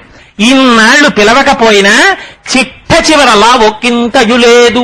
ధైర్యము విలోలంబయ్యే ప్రాణంబులా ఠావుల్ తప్పెను మూర్ఛ వచ్చే తనువుందస్యన్ శ్రమం బయ్యడిన్ నీవే తప్ప ఇతప్పరం బెరుగా మన్నింపందగున్ దీనునిన్ రావే ఈశ్వర కావవే వరద సంరక్షింపు భద్రాత్మక అన్నంత మాత్రం చేత ఏరా నీకు ఒంట్లో ఓపికన్న నాళ్లు నేను జ్ఞాపకం రాలేదా? మహానుభావుడు ఎక్కడో అల వైకుంఠపురంబులో నగరిలో అమూల సౌధంబుదాపల మందారవనాంతరామృత సభ ప్రాతేందు కాంతోపలోత్పల పర్యంకరమా వినోదియగు ఆపర్ణ ప్రసన్నుండు విత్పల నాగేంద్రము పాహి పాహియన కుయ్యాళించి సౌరంభియై పరిగెత్తు రాలా. ఆ నామమునకున్నటువంటి శక్తి అటువంటిది. సుందరకాండకి శక్తి ఎక్కడి నుంచి వచ్చింది? రామ కథ రామనామము 1కి 10 మాటలు చెప్పబడ్డాయి కాబట్టి వచ్చింది. ఇది పరివేదన శంకరాచార్యుల వారిది. అరేరే మనుష్య జన్మ పొందావురా, 84 లక్షల జీవరాశులలో ఇన్ని కోట్ల జన్మలెత్తి ఎన్నో మాటలు పైకి కిందకి పడిపోయి చీమై దోమై ఈగై బొద్దింకై కుక్కై పందై నల్లై పిల్లై తిరిగి తుట్టతుదకు పరమేశ్వరుని యొక్క నిర్హేతుక కృపా కటాక్ష వీక్షణముల చేత ఈనాడు మనుష్య జన్మ పొందావు. నీకు తప్ప వేరొకరికి అధికారం లేదురా భగవత్తుని యొక్క నామం చెప్పగలిగినది. ఒక్క నామం, ఓ రామ, ఓ శివ, ఓ గోవింద, ఒక్క నామం అనరా పరిగెత్తుకొస్తాడు రా సర్వేశ్వరుడు. అది మానేసి డుక్కురుంకరని పట్టుకుంటావా? దేని కొరకురా? ఇంకా డబ్బు సంపాదిద్దామనే. సంపాదించి తీసుకెళ్ళి ఏం చేస్తావు? ఇంత సంపాదించిన కొద్దీ జరిగేది ఏమిటో తెలుసా? దగ్గర తృష్ణ అన్నారు. అందుకని భాగవతంలో కళ్ళు మూసుకుపోయాయన్నారు. సుడిగాళి ధూళి కన్నుల సుడివడ గోపకులు సుడివడి రజిప అన్నారు. ఆ కళ్ళు మూసుకుపోతాయి. పెద్దలైనటువంటి వారి ఇంటికి వస్తారు వాడి అదృష్టవశాత్తు. వాడి ఇంటికొచ్చి కూర్చుంటే అటువంటి మహానుభావుడు ఇంటికొస్తే వాడు అదృష్టవశాత్తు కబీర్ దాస్ గారి జీవితంలో నిజంగా జరిగిందండి. ఒక జమీందారింటికి కబీర్ దాస్ గారు రోజు వెళ్లి అడిగేవారు, ఒరే నాయన జీవితం అంతా పాడి చేసేసుకుంటున్నావురా, ఒక్కసారి నీకు మంచి మాటలు చెప్తాను వినరా అనేవారు. నీకేం పనా పాడా మంచి మాటలని చెప్తుంటావు, నాకేం ఒక వ్యాపారమా 2 వ్యాపారమా? ఈ ఫోన్ తీసి ఇలా పట్టుకోవాలి, ఈ సెల్ ఫోన్ తీసి ఇలా పట్టుకోవాలి, స్కూటర్ మీద వెళ్ళిపోతూ కూడా సెల్ ఇలా పట్టుకోవాలి. నేను సమాజానికి ఎంత ప్రమాదకారినో తెలుసా? స్కూటర్ మీద వెళ్ళిపోతూ సెల్ ఫోన్ పట్టుకున్నవాడు సాక్షాత్ యమధర్మరాజు గారి చేతిలో పాశం లాంటి వాడు. వాడు ఎవడి మీద పడతాడో తెలియదు. అందుకని వాడు సాకారంగా మనుష్య రూపాన్ని పొందినటువంటి యమధర్మరాజు చేతి పాశము. నీకటువంటి దుష్ట స్వరూపం కలగకూడదనుకుంటే స్కూటర్ మీద సెల్ ఫోన్ అట్టుకుని ఎప్పుడు వెళ్ళకు. అంత దౌర్భాగ్యం మండిపోతుంటే నువ్వు అంత ఇంపార్టెంట్ పర్సన్ అయిపోతే ప్రపంచంలో ఆగి మాట్లాడుకుని మళ్ళీ వెళ్ళు. అందుకని అదిగో అంత నీకు ఖాళీ లేనంతగా వ్యాపారాల్లో నిండి నిమగ్నం అయిపోతే, నీకు ఖాళీ లేకపోతే చిట్ట చివరికి ఏమవుతుంది? పాడైపోయేవాడేవాడు. నువ్వు ఏది సంపాదిస్తున్నావో ఆ సంపాదనని పంచుకునేవాళ్ళు వెనకాతలుంటారు. వీళ్ళందరూ చిట్ట చివర వాటాలు వేసుకుని ఇవన్నీ తీసేసుకుంటారు. కానీ ఈ చేతులతో చేశావు, ఈ చేతులతో చేసినటువంటి దాని ఫలితాన్ని మాత్రం నువ్వే అనుభవించాలి, ఇంకొకడు అనుభవించాడు. ఆనాడు దండన ఎవరికి పడుతుందో తెలుసా? నీకు పడుతుంది. రామకృష్ణ పరమహంస చెప్తారు, అద్భుతమైనటువంటి ఉపమానం చెప్తారు. 1 రూపాయి జేబులో పడిందా వాడికి కళ్ళు కనపడవు. ఒకానొక నాడు ఒక కప్పకి ₹1 కాసు దొరికింది. ఎందుకు? దిక్కుమాలిన కప్పకి రూపాయి కాసు ఎందుకైనా పనికి వస్తుందని కప్ప రూపాయి కాసు ఎట్టుకెళ్లి కన్నంలో పెట్టింది. కప్పకి రూపాయి కాసు కన్నంలో పెట్టుకునేటప్పటికి ఎంత అహంకారం వచ్చిందంటేట, రాజుగారి భద్రగజం వచ్చేస్తుంటే ఎప్పుడూ లేనిది కప్ప కన్నంలోంచి పైకొచ్చి కాలెత్తిందిట. ఏనుగా ఇటు వస్తున్నా, ఒక్క తన్ను దంతానందిట. ఎందుకు అందాం? కన్నంలో రూపాయి కాసుంది. ఇది దాని అహంకారం. పరమహంస అంటారు, జేబులో రూపాయి పడిందా వీడి స్వరూపం మారిపోతుంది. ఈ మాట మహాత్ములందరూ చెప్పారు. భాగవతంలో 8వ స్కంధంలో ఆ బలిచక్రవర్తి ఉపాఖ్యానం చెప్తూ మహానుభావుడు ప్రహ్లాదుడు పరిగెత్తుకొస్తాడు. ఆ వరుణ పాశాలతో కట్టేస్తారు బలిచక్రవర్తిని. కట్టేసి నిలబడిపోతే ఆనాడు ప్రహ్లాదుడు నడిచి వచ్చి ఒక మాట చెప్తాడు, ఇతనికి ముందు నీ వింద్రపదం విచ్చి నేడు తిప్పుటయను నెరయుమేలు మోహనాహంకృతి గర్వాంధ తమస వికారంబు దనిమాన్పి కరుణ రక్షించుటయు కాక శిక్షించుటే తత్వజ్ఞులకు మహేంద్రత్వమేల నీపాదకమలంబు నియతి కొల్చిన దాని పోలునే సురరాజ్య భోగపరత గర్వమేపార కన్నులు కానరావు చెవులు వినరావు చిత్తంబు చిక్కుబడును సేవలన్నీయు మరచు నీ మహిమ మాన్పి మేలు చేసి నీ మేరమేటి సూపి అంటాడు. స్వామి, వీడికి ఇంద్రపదవి వచ్చింది, అహంకారం వచ్చింది, కళ్ళు కనపడ్డం మానేశాయి, చెవులు వినపడ్డం మానేశాయి. నీపాదకమలంబు నియతి కొల్చిన తాని పోలునే సురరాజ్య భోగపరత. సర్వేశ్వర, నీ పాదాలు నమ్ముకుని భగవంతుడి యొక్క పాదములు పట్టుకుని సర్వకాలములయందు సంతోషంగా హాయిగా ఏ కోరిక కలిగినా, ఏ ఆపద వచ్చినా, నాకేమిటి, నేనేం సంపాదించుకోవాలి, నన్నెవరు చూస్తారు అన్న బెంగ నాకేం లేదు. నాకేమిటి, నాకు మా మాతాపితరులు ఉన్నారు, మా పార్వతీ పరమేశ్వరులు ఉన్నారు. సర్వకాలముల యందు చంటి బిడ్డండి తల్లి చూసుకున్నట్టు నన్ను మా అమ్మ చూసుకుంటుంది. సౌందర్యలహరిలో శంకరాచార్యులు వారు అంటారు, నఖైర్నాకస్త్రీణాం కరకమల సంకోచిశిభిః తరూణాం దివ్యానాం హసతి యువతయ చండి చరణౌ ఫలాని స్వస్యేభ్యః కిసలయ కరాగ్రేణ దదత దరిద్రేభ్యో భద్రాం శ్రియమనిశమాత్మాయ దదతౌ. అమ్మ పాదములు తలుచుకున్న వాడికి సర్వకాలముల యందు రక్షణే. ఎక్కడున్నా అమ్మ తన చూపులతో రక్షించేస్తుంది. దృశాద్రాఘీయస్యాదరదలిత నీలోత్తల రుచ దవీయాంసం దీనం స్నపయ కృపయా మాం అభిరుచే అనేనాయం ధన్యో భవతి నచతే హానిరియత వనేవా హర్మ్యేవా సమకర నిపాతో హిమకర అని అమ్మా నీ చల్లటి దృష్టి పడితే చాలమ్మా అంటారు శంకరాచార్యులు వారు. అందుకని రక్షణ అంటూ లభించేది ఎక్కడి నుంచి రక్షిస్తుంది? రక్షణము లేక సాధుడు రక్షితుడగు సమత చేసి రాయుడులందున్ రక్షణలు వేయి కలిగిన శిక్షితుడగు కలుడు పాప చిట్టుండగుట అన్నంటారు పోతన గారు. ఎంత గొప్ప పద్యమో చూడండి. నిజంగా దశమస్కంధంలో తన చుట్టూ తుపాకులు పట్టుకుని 1000 మందిని పెట్టుకుంటాడు. తను అడుగు తీసి అడుగు వేస్తే ఈ 1000 మంది తుపాకుల తాలూకా ట్రిగ్గర్ మీద వేలు పెట్టి డేగ కళ్ళతో కాపాడుతుంటాడు. ఇలాగా ఇంతమంది చేత కాపాడబడేటటువంటి వాడు ఒకనాడు ప్రమాదం వచ్చి చచ్చిపోయాడు. ఏ రక్షణలు పెట్టుకోకుండా సర్వకాలముల యందు భగవంతుడి పాదపద్మములను నమ్ముకున్నవాడు రైలు కింద పడిపోతే రైలు వాడి మించి వెళ్ళిపోయింది, వాడు బతికిపోయాడు. ఇడదవోల్లో నేను పనిచేస్తున్నప్పుడు పేపర్లో పడిందండి నిజంగానే. ఓ తల్లి ట్రైన్ టాయిలెట్ లోకి వెళ్లి మల విసర్జన కోసమని కూర్చుంటే ఆవిడికి స్పృహ తప్పింది, లేచి తలుపు తీయలేకపోయింది, ప్రసవం అయిపోయింది, చంటిపిడ్డడు పుట్టి ఆ రైలు తాలూకా టాయిలెట్ కన్నంలోంచి రాళ్ల మీద పడిపోయాడు. పడిపోతే ట్రైన్ దాని మించి పాస్ అయి వెళ్ళిపోయింది. వెళ్ళిపోయిన తర్వాత చాలా సేపటి వరకు ఆవిడ బయటికి రావట్లేదేమిటని చూసి ఆ కుటుంబీకులు వచ్చి తలుపు కొట్టారు. ఆవిడికి స్పృహ వచ్చింది, లేచింది, తలుపు తీసింది. కానీ బిడ్డడు పడిపోయాడని తెలిసింది. ఇంత రైలు వెళ్ళిపోతే అప్పుడే పుట్టిన పసికందు ఆ రాళ్ల మీద పడిపోయి అంత ధ్వనితో రైలు వెళ్ళిపోతే చిక్కు చెదరకుండా ఆ పిల్లవాణ్ణి ఆ స్టేషన్ లో బుజ్జిలో పుణుకులో అమ్ముకునేవాడు చూసి తెచ్చి చక్కగా కాపాడుకుంటుంటే తల్లిదండ్రులు వెనక్కి వచ్చి ఆ పిల్లాన్ని తీసుకెళ్లారు. ఎవరు రక్షించిన వాడు? వీడి ప్రజ్ఞ రక్షించిందా, ఇంకోటి రక్షించిందా? మన బుద్ధి ఎక్కడ పని చెయ్యదో అక్కడ రక్షించగలిగిన వాడు పరమేశ్వరుడు ఒక్కడే. రక్షణ మీరు సంపాదించినటువంటి డబ్బులోంచి ఎన్నటికీ రాదు. ఏదైనా వచ్చింది అంటే చాలా మందికి ఒక పిచ్చి అభిప్రాయం ఉంటుంది. డబ్బు ఉంటేనే కదండి రేపు పొద్దున్న ఏదైనా వస్తే హాస్పిటల్లో చేరినా చూసేది. 1,000,000 మంది వైద్యులు కూడి వచ్చిన కాని మరణమయ్యడి వ్యాధి మంపలేరు. 1,000,000 మంది వైద్యులు వాడు బయటికి వస్తే వాడిది ఏ గ్రూప్ బ్లడ్ కూడా సీసాల్లో పట్టి వాడి వెనకాతల అంబులెన్సులు వెళ్ళిపోతుంటాయి. దేశంలో ఉన్న ప్రఖ్యాతమైన వైద్యులందరూ వాడికి ప్యానల్ డాక్టర్స్ గా ఉంటారు. వాడు ఫోన్ చేస్తే వచ్చి పడిపోతారు. అలాంటి వాళ్ళందరూ ఉండిపోయారా భూమి మీద? కారే రాజులు రాజ్యములు గెలువరే గర్భోన్నతిం పొందరే వారేరి సిరి మూట కట్టుకొని పవంజాలిరే. నీ సమయం అంతా అయిపోతోందిరా. నీకు ఈ ధనార్జనమునందు కలిగినటువంటి తృష్ణ చేత తిరుగుతున్నావు, కళ్ళు మూసుకుపోతున్నాయి. చూడవలసినటువంటి దాన్ని నువ్వు చూడలేకపోతున్నావు, వినవలసిన దాన్ని వినలేకపోతున్నావు, మాట్లాడవలసిన దాన్ని మాట్లాడలేకపోతున్నావు. నీకున్న భక్తి ఎక్కడికి పరిమితం అయిపోయింది? బాత్రూమ్ లోంచి తువ్వాలు కట్టుకుని పూజామందిరంలోకి వెళ్లి ఒక్క అగరత్తు ఇలా ఇలా ఇలా ఇలా తిప్పేసి వెళ్ళిపోతావు అంతే. ఎందుకని టైం లేదండి. మిగిలిన వాటికి అన్నిటికీ టైం ఉంటుంది.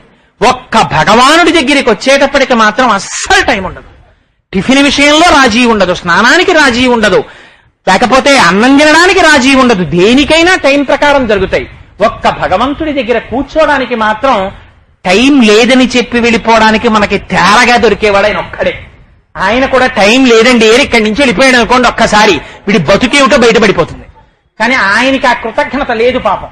అందుకని నీకు ఇన్ని శ్వాసలు ఇచ్చాను కదరా అని ఆయన మాత్రం ఇక్కడ కూర్చుని ఉంటాడు పాపం వెర్రివెళ్ళే.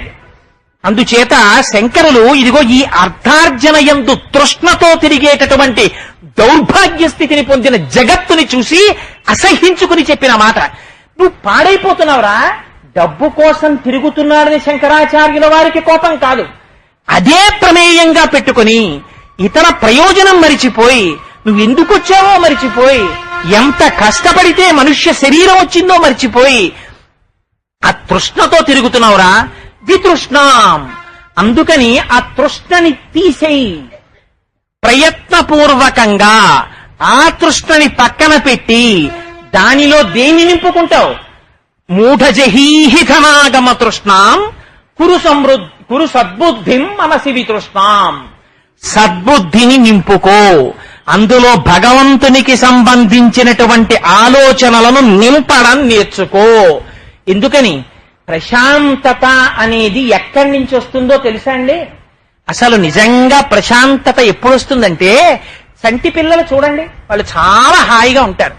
వాడు, మీరు ఎప్పుడైనా డే టైం ట్రైన్ లో జర్నీ చేసిన వాళ్ళు కాబట్టి మీకు అందరికీ తెలుసు, పిల్లలు కాసేపు కూడా కూర్చోరు. వాడు అమ్మ నేను ఆ బెర్త్ ఎక్కుతానంటాడు, ఆ బెర్త్ ఎక్కుతాడు. బెర్త్ ఎక్కిన వాడు పోనీ పైన ఏం పడుకుంటాడు ఏటివాడు, వాడు అటు పాకుతాడు ఇటు పాకుతాడు, దాని మించి ఎదురు దాని మీదకి దూకుదామని ప్రయత్నం చేస్తాడు. అమ్మ పక్కన మాట్లాడుతూనే ఉంటుంది, కానీ దృష్టి అంతా ఎక్కడ ఉంటుందో తెలుసా అండి? ఆవిడికి తెలుసు వీడి దేని మించి దేని మీదకి దూకుతాడో అని. చూసుకుంటూనే ఉంటుంది. వాడికి ఏమిటి ధైర్యం? కింద అమ్మ ఉంది, పోనీ అక్కడి నుంచి దింపుతుంది, కిటికీ పక్కన సీట్ అంటాడు. పోనీ కూర్చోబెడితే వింటాడా? చలిగాలి నీకు పరదరా అంటే అద్దం ఎత్తమంటాడు. పోనీ అద్దం ఎత్తితే ఊరుకుంటాడా? చిడతలు కదుపుతాడు. అది చేతుల మీద పడిపోతుందేమో అని అమ్మకి భయం. ఒక పక్క మాట్లాడుతూనే ఉంటుంది, ఆ అద్దం కింద చెయ్యెత్తి పెట్టుకుంటుంది. తనని రక్షించేటటువంటిది ఇంకొక వస్తువు ఉంది అన్నంతసేపు వాడికి భయం ఉండదు. మీరు మీ అమ్మని మా ఊరు తీసుకెళ్లిపోతాం, నువ్వేమో మీ నాన్నగారి దగ్గరికి వెళ్ళిపో హైదరాబాదు, మీ అమ్మని రాజమండ్రిలో దింపేసుకుంటాం అన్నాడు అనుకోండి మేనమావ గారు. అమ్మ నువ్వు వెళ్ళిపోతావా అని వాడు ఏడు మొదలెడతాడు. ఎందుకని? వాడికి రక్షణ ప్రసరింపచేయగలిగిన వస్తువు ఉన్నంతసేపు వాడికి నిర్భయత్వం. నిర్భయత్వం ఎప్పుడు వస్తుంది? మనస్సుకి ప్రశాంతత ఎప్పుడు వస్తుంది? అది అమ్మలోంచి వస్తోంది. అలా అసలు మనిషికి నిర్భయత్వము, మనిషికి ప్రశాంతత అన్నవి ఎక్కడి నుంచి వస్తాయో తెలుసా అండి? డబ్బులోంచి రావు. ఎంత డబ్బు సంపాదించి తెచ్చి దాచేయండి, భయం వస్తుంది అందులోంచి. అధిక ధనం భయాన్ని తీసుకొస్తుంది. అమ్మో ఎవడొస్తాడో, ఏమడుగుతాడో, లేకపోతే రేపు పొద్దున్న ఎవడు రైడింగ్కి వస్తాడో, ఎవడు పట్టుకుపోతాడో, ఇదే బెంగ, దీన్ని ఎక్కడ దాచాలో అని. అందుకని అసలు ఆనందము, తృప్తి అనేవి ఎక్కడి నుంచైనా వస్తున్నాయి అంటే కేవలము భగవంతుని యొక్క భక్తిలోంచి మాత్రమే వస్తాయి. ఆ భగవంతుడు ఎక్కడున్నాడు? నువ్వు పిలిస్తే తప్ప రాని వాళ్ళు మిగిలిన వాళ్ళు. నువ్వు రోజు పిలిచే భార్య, నువ్వు పిలవగానే వచ్చే భార్య ఒకనాడు నువ్వు పిలిస్తే పలకడానికి వీలు లేనంత దూరంలో ఉండొచ్చు. నీ కొడుకు నీ పక్కన ఉండకపోవచ్చు, నీ కూతురు నీ పక్కన ఉండకపోవచ్చు, కానీ సర్వకాలముల యందు నువ్వు పిలవగానే పలకడానికి సిద్ధంగా అమ్మ కన్నా అతి చేరువలో ఉన్నవాడన్నవాడు ఎవరైనా ఉంటే ఎవరో తెలుసా అండి? భగవానుడొక్కడే ఉంటాడు. ఎందుకు ఎక్కడుంటాడు? నివార శోకవత్తన్వే పీతాభాస్వత్యనూపమా, ఇక్కడే ఉన్నాడు ఆయన. నువ్వు ఏం పిలు, నీకు ఎంత ఓపిక లేకుండా మనస్సు లోపల ఒక్కసారి ఆ నామస్మరణ చెయ్యి, వాడికి వినపడుతూనే ఉంటుంది, వాడు తృప్తి పొందుతూనే ఉంటాడు. ఆ భక్తి ఉన్న చోట పరిస్థితి ఎలా ఉంటుందో శంకరాచార్యులు వారు శివానంద లహరిలో చెప్తారు. ఆనందాశ్రుభిరాతనోతి పులకం నైర్మల్యతశ్చాదనం వాచా శంఖముఖస్థితైశ్చ జఠరా పూర్తిం చరిత్రామృతై రుద్రాక్షైర్భసితేన దేవ వపుషో రక్షాం భవద్భావనా పర్యంకే వినివేశ్య భక్తి జననీం భక్తార్భకం రక్షతి అంటారు. అమ్మ పిల్లవాణ్ణి తీసుకొచ్చి హాయిగా పడుకోవడానికి కావలసినటువంటి మంచం మీద చక్కగా పడుకోబెడుతుంది, ఓ బొంతేస్తుంది, మెత్తగా పిల్లాడికి ఒంటికేమీ గుచ్చుకోవట్లేదు అన్న స్థితి వచ్చిన తరువాత అప్పుడు మెత్తటి బట్టలు వేసి అప్పుడు పిల్లవాడిని పడుకోబెడుతుంది. అలా లోపల భక్తి అన్నది ఒకటి ఉందా? ఒకటి ఉంటే అది సర్వకాలముల యందు మిమ్మల్ని దేని యందు ఉంచుతుంది? అది భగవంతుని యొక్క గుణములను గురించి ఆలోచించడం వైపుకి నింపుంచుతుంది. భయం కాని, ఉద్వేగం కాని, కోపం కాని, క్రోధం కాని, లోభం కాని, మదం కాని, మాత్సర్యం కాని ఎక్కడి నుంచి పుట్టాలి? మనస్సులోంచి పుట్టాలి. మనస్సు జగత్తు వైపు ప్రసరించి ఇతరుల గురించి ఆలోచించడం మొదలెట్టింది అనుకోండి, ఎప్పుడూ గుణభేదాన్ని చూస్తూనే ఉంటుంది. వాడు నాకన్నా ఎక్కువ ఉన్నవాడనో, వాడు నాకు మేలు చేశాడనో, వాడు నాకు కీడు చేశాడనో ఏదో ఆలోచించుకొని ఒక్కొక్కరు చూడండి ఇంట్లో 1973లో నేను సర్వీసులో ఉండగా నాకు వాడు చేశాడు అపచారం, నిజంగాను తలుచుకుంటే ఒళ్ళు మండిపోతుందని ఇప్పుడు ఇలా వణికిపోతుంటాడు. భార్య అంటుంది దిక్కుమాలని 1973 మీరు రిటైర్ అయిపోయే 15 ఏళ్ళు అయిపోయింది కదా, అది తలుచుకుంటారు ఉనికిపోతారు, తలుచుకుంటారు ఉనికిపోతారు, డాక్టర్ దగ్గరికి వెళ్తారు, ఉపకారాలు మారేయమంటాడు. 10, 50, 100, 1000, 10,000, మిలియన్ ఎంత వేసుకున్నా బీపీఏ. ఎందుకు వచ్చిందండి వాడిని తలుచుకుంటారు మీరంటుంది. తలుచుకు తలుచుకు తలుచుకు తలుచుకు ఆవేశంలో ఊగిపోతుంటాడు. ఒక్కొక్కడిని తలుచుకుని వాడు మహానుభావుడు, వాడు నాకు ఎంత ఉపకారం చేశాడని పొంగిపోతుంటాడు. ఈ పొంగు ఉండదు, ఆ కొంగు ఉండదు. అమ్మలాంటిది భక్తి.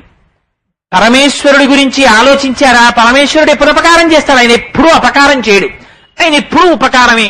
అందుకని మనస్సు ఏమైపోతుంటుంది? ఎప్పుడు ఆనందంతో పొంగిపోతుంటుంది ఆయన గురించి తలుచుకుంటుంటే. ఆనందాశ్రుభిరాతనోతి పులకం నైర్మల్యతశ్చాదనం.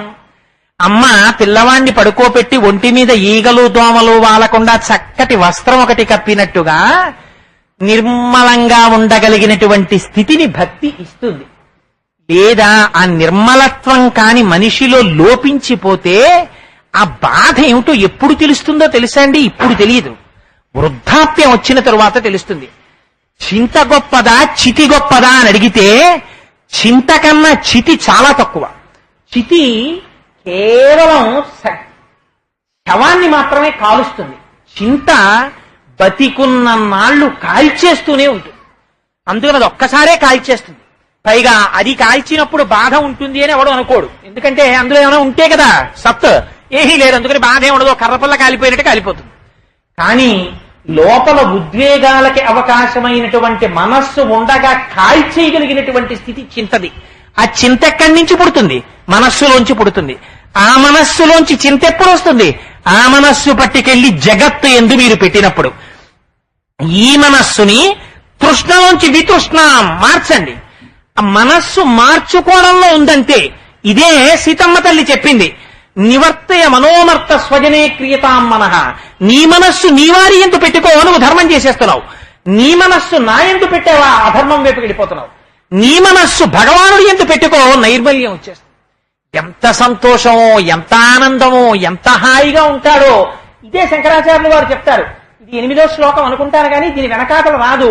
యావత్విత్తోపార్జన సక్తస్తావన్ నిజ పరివారో రక్త పశ్చాజ్జీవతి జజ్జర దేహే త్వక్కాకోపిన పృచ్చతి గేహే. నీకు ఒంట్లో ఓపికన్న నాళ్ళు నువ్వు తిరిగి సంపాదించడానికి అలవాటు చేసుకున్నావు.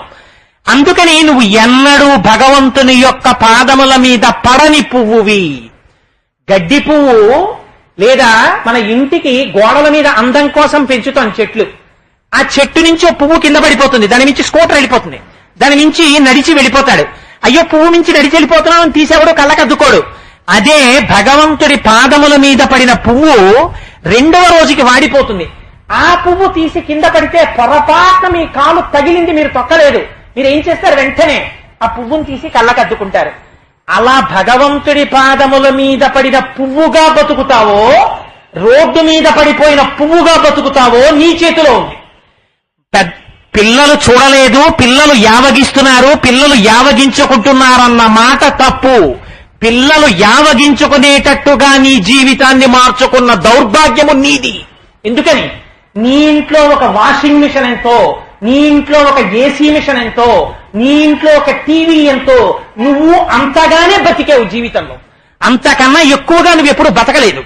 నువ్వు అలా బతికింది నిజమైతే నువ్వు ఎప్పుడైనా ఎంత హడావిడున్నా ప్రతి శనివారం నాడు సాయంకాలం 6 గంటల నుంచి ఎంత పనుండనివ్వండి, మన ఇంట్లో అందరం 5 రూపాయలుంటే 5 రూపాయలతో పువ్వులు తెచ్చుకొని నువ్వు, నేను, కొడుకు, కూతురు నలుగురం స్నానం చేసి పూజామందిరంలో కూర్చుని, పోని పూజామందిరం అంత గది లేకపోతే దేవుడి పటం పెట్టుకుని నలుగురం కూర్చుని లక్ష్మీ స్తోత్రం, విష్ణు సహస్రనామ స్తోత్రం చదువుకుందాం. పోను అది కూడా వద్దు, భజగోవింద శ్లోకాలు చదువుకుందాం. పోను అది కూడా రాదు, సాంబ సదాశివ సాంబ సదాశివ సాంబ సదాశివ సాంబ శివ అని భజన చేద్దాం 30 నిమిషాలు. ఇంకా ఏ ఇతర పనికి మనం కేటాయించద్దు అని 30 నిమిషాలు తన పిల్లలతో కలిసి భజన చేసి 5 రూపాయల పువ్వులు తీసి భగవంతుడి పటాల మీద వేసి, ఒరే మనం జీవితంలో ఒక్కరోజు పరమాత్మ కైంకర్యానికే వాడదాం, ఇవాళ రాత్రి ఇది ఒక సమాధి స్థితి అనుకుందాం, అనుకుని మనం చాలా సాత్వికమైన ఆహారమే తీసుకుందాం అని 2 పళ్ళు తిని 1 గ్లాసు పాలు తాగి రాత్రి కూడా భగవానుడికి నమస్కారం చేసి పడుకుని, నువ్వు నోరు విప్పి ఎప్పుడు పెద్దల గురించి మాట్లాడినా చులకన చెయ్యకుండా నువ్వు మాట్లాడి, నీ తండ్రి తద్దినం నువ్వు పెట్టి, నీ అమ్మ తద్దినం నువ్వు పెట్టి, 10 మందికి సేవ నువ్వు చేసి, నీకు ఉన్న దాంట్లో ఉత్సవాలు అవుతున్నాయన్న నాడు నీ శక్తికి తగినట్టు 10, 15 నువ్వు ఇచ్చి, సంవత్సరానికి ఒక్కసారి తిరుమల లాంటి క్షేత్రానికో శ్రీశైలానికో వెళ్లి పవిత్రంగా గడపడం నీకు అలవాటైతే, నీ వెనకాతలు ఉన్న పిల్లలకి నువ్వు ప్రత్యేకం మోరల్ క్లాసెస్ చెప్పక్కర్లేదు. వాళ్ళకి తెలుసు మా నాన్నగారు దీన్ని అంగీకరించరు అని వాళ్ళు తెలుసుకుంటారు. మా నాన్నగారికి ఇలాంటివి ఇష్టం ఉండవండి, మా నాన్నగారికి కొన్ని సిద్ధాంతాలున్నాయి, మా నాన్నగారి జీవితం ఒక ప్రకారం ఉంటుంది, నేను ఈ పని చేస్తే మా నాన్నగారు ఖేదపడతారు. మా నాన్నగారి హృదయం స్వచ్ఛమైన పువ్వు, ఆయన హృదయము ఖేద పడిందా నన్ను ఈ ప్రపంచంలో ఎవ్వరూ ఉద్ధరించలేరు. మా నాన్నగారి మనస్సుని ఆనందపరచలేని నా జీవితం కాదు అని నీ కొడుకు నువ్వు చెప్పకుండా నిన్ను అనువర్తించి నడుస్తాడు. నేను చూశా ఒక కుటుంబాన్ని, రాజమండ్రి దగ్గర ఉన్న ఒక పల్లెటూరులో ఎలిమెంటరీ స్కూల్ మాస్టర్ చేసేవారు మహానుభావుడు. 3 కొడుకుల్ని తను చాలా ధర్మబద్ధమైన జీవనం చేస్తూ, తను సంపాదించిన దానిలో గేదెలు కాసుకునేటటువంటి పిల్లల్ని, ఆయనకి హస్త సాముద్రికం బాగా తెలుసు, చేతులు చూసి, ఒరేయ్ మీరు పెద్ద పెద్ద ఆఫీసర్లు అవుతారా అని వాళ్ళని తీసుకొచ్చి తనకి కలిగిన దాంట్లో తను ఏం తింటున్నారో అది ఆ పిల్లలకి పెట్టి, తను పడక్కుర్చీలో పడుకుని ఈ 10 రూపాయలు గేదెలు కాసుకుంటే వచ్చే డబ్బు తల్లిదండ్రులకి ఆయనిచ్చి 2 పిల్లల్ని పోషించి పెద్ద చేస్తే, ఒక ఆయన పెద్ద వ్యాపారవేత్త ఇంజనీర్ అయ్యాడు, ఒక ఆయన అసిస్టెంట్ ట్రెజరీ ఆఫీసర్ గా రిటైర్ అయ్యాడు. నేను ఒక రోజున వాళ్ళ ఇంటికి వెడితే ఆయన ఫోటో దీపం పెట్టి వాళ్ళ పూజా మందిరంలో ఉంది. ఆయన లేని ఇవ్వాలి. ఏది సంస్కృతి, ఏది ఆస్తి మిగిలిపోయింది? ఎంత డబ్బు ఆయన సంపాదించాడని ఇవాళ ఆయన పేరు ప్రపంచంలో మిగిలిపోయింది. ఇంకొక కుటుంబంలో ఒక మహాపురుషుడు 3 కొడుకులతోటి రాజమండ్రి పుష్కరాలు జరిగితే, ఒకసారి నేను మా అమ్మగారిని తీసుకుని వెడితే, కృష్ణానది పుష్కరాలు, కిందటిసారి పుష్కరాలకి వెళ్లేటప్పటికి ఆయన మాకు బాగా పరిచయం ఉన్నవాడు. ఆ పుష్కరాల్లో ఆయన 3 కొడుకులు కూర్చుని సంధ్యావందనం చేసుకుంటున్నారు. పొంగిపోయాం చూసి. ఏమి కాపట్యం లేదు, నోరు విప్పి మాట్లాడితే అదొక వ్రతం. ఒకళ్ళ గురించి తప్పు మాట్లాడడం కాని, ఒకడు నాశనమైపోవాలని కాని అసలు ఆ నోటి వెంట వచ్చేది కాదు. వాడా బాగున్నాడ్రా అనేవారు. ఒక్కొక్కడి నోటి మాట చూడండి ఎంత ఆశ్చర్యంగా ఉంటుందంటే, ఒక 5 ఏళ్ల తర్వాత మనం కలుసుకుని 3వ వ్యక్తి ప్రస్తావన వచ్చిందనుకోండి, ఆయన ఇంకా బతికున్నాడా అంటారు. ఆయన ఇంకా బతికున్నాడా ఏంటి? ఇంకొకడు అంటాడు, ఆయన కులాసాగా ఉన్నారా అంటాడు. ఇద్దరూ ఆయన క్షేమం గురించి అడిగారు. కానీ వాక్కులో తేడా, లోపల ఉన్న గుణంలో తేడా. లోపల నుంచి రజోగుణ ప్రచోదనం, తమోగుణ ప్రచోదనం చూడండి ఎలా వస్తోందో. రాక్షసుడు అయిపోతున్నాడు. ఒక్కొక్కడు నోరి విప్పితే, ఏమంటే మీకు అంత అపకారం చేశారు కదండి ఆయన అన్నా, అంతే. మనం ఓన్లీ ఇద్దరు ఏదో భగవంతుడి సంఘటన, నా చేసుకున్న పాపం అలా పోయింది, ఆయన దోషం ఏముంది అందులో, ఏదో జరిగిపోయింది కానివ్వండి అని సర్వే జనాః సుఖినో భవంతు. ఆయన గొడవ, ఆయన భగవానుడు, ఆయన ఆలోచనలు, ఇది ఏమైపోతుంది? పూజా పుష్పం అయిపోతాడు. అయిపోతే ఏమవుతుంది? వితృష్ణ. అందుకే రామకృష్ణ పరమహంస ఒక గొప్ప విషయం చెప్పేవారు. పాలు తోడుకోవాలి అంటే పాల గిన్నె కదపకూడదు. పాలు తోడు పెట్టి పెరుగేసి మీరు అస్తమానం 1/2 గంటకోసారి వెళ్ళి పెరుగైందో లేదో అని ఇలా గిన్నె తీసి చూశారనుకోండి, అది తోడుకోదు. అందులో ఏం చేయాలి? పెరుగేసిన తర్వాత అలా వదిలేయాలి దాన్ని కాసేపు. ఎప్పుడు తోడుకుంటుంది పాలు? పాలు కాచి చల్లారినప్పుడే తోడు పెట్టాలి. కాచి చల్లారి పొంగి చల్లారే గుణం ఎప్పుడు ఉంటుంది? యవ్వనంలో ఉన్నప్పుడు ఉంటుంది. పొంగగలదు, చల్లారగలదు, లోపల శక్తి ఉంది. అంతేకాని నేను ఎప్పుడో పాలు ఫ్రిడ్జ్ లో మర్చిపోయామన్నవి తోడు పెడితే పుల్ల పెరిగి వస్తుంది అందులోంచి. ఇప్పుడే ఎందుకండి పురాణాలు, ఇప్పుడే ఎందుకండి భజగోవిందం అవన్నీ? రిటైర్ అయిపోయిన తర్వాత హాయిగాను ఓ 2 ఏళ్లు సుఖంగా మా అబ్బాయి దగ్గరికి, మా అమ్మాయి దగ్గరికి, మా అల్లుళ్ళ దగ్గరికి తిరిగేసి వచ్చేసిన తర్వాత అప్పుడు వచ్చి కూర్చుని కృష్ణారామ అనుకుంటూ హాయిగా కాలం గడిపేస్తానంటాడు. ఏమిటి వీడి బుర్ర? కృష్ణారామ అంటే వీడి కాలం గడిపేది. వీడి మనస్సుకి ఎప్పుడైనా ఆలంబన ఉందా? అలవాటు ఉందా మనస్సుకి? మనస్సుకి అలవాటేం లేదు. ఆ పెరుగు తోడుకోలేదు, దాన్ని కదిపేశాడు ఎప్పుడు. నువ్వు ముందు ప్రశాంతంగా ఏకాంతంగా కూర్చుని కొంత సమయాన్ని భగవద్ధ్యానానికి కేటాయించకుండా ఎప్పుడు తృష్ణతో అర్ధార్జనమునందే తిరిగితే తొట్టతొరకేమవుతుంది? ఆ పాలు తోడుకోవు. తోడుకోని పెరుగు చిలకడానికి పనికిరాదు. తోడుకోని పెరుగు తీసుకొస్తే కవ్వం పెట్టి చీకేవాళ్ళు ఎవరు? అది పెరుగే కాదు. ఇంకా నువ్వు రిటైర్ అయిపోయిన తర్వాత పడుకుంటే అందులో స్మరణ చేయడానికి చిలకడానికి ఏముంది కనుక? ఏం లేదు. పడుకున్నా వీడికి ఏం గుర్తొస్తుంటాయి? అప్పుడు అంత తీసుకొచ్చి యూనియన్ బ్యాంక్ ఆఫ్ ఇండియాలో అకౌంట్ వేసి పెద్ద అబ్బాయికి ఇచ్చాను. వాడేమో ఉంది కదా అని చెప్పి అక్కడెక్కడో స్థలం కొనేస్తానన్నాడు. 2,000 గజం 3,000 కొనేస్తాడో ఏమిటో. కాబోలు సీతారామయ్య గారికి చెప్తే ఆయన కొంచెం చీప్ గా ఇప్పిస్తారేమో. ఒరే ఆ కార్డ్లెస్ పట్టారా, సీతారామయ్య గారికి ఫోన్ చేస్తాను. ఒరే ఒకసారి దొరగారితో మాట్లాడదాం, దొరగారు ఏమైనా చీప్ గా ఇప్పిస్తారేమో. దిక్కుమాలిన ఆలోచన, ఎప్పుడూ ఇదే ఆలోచన.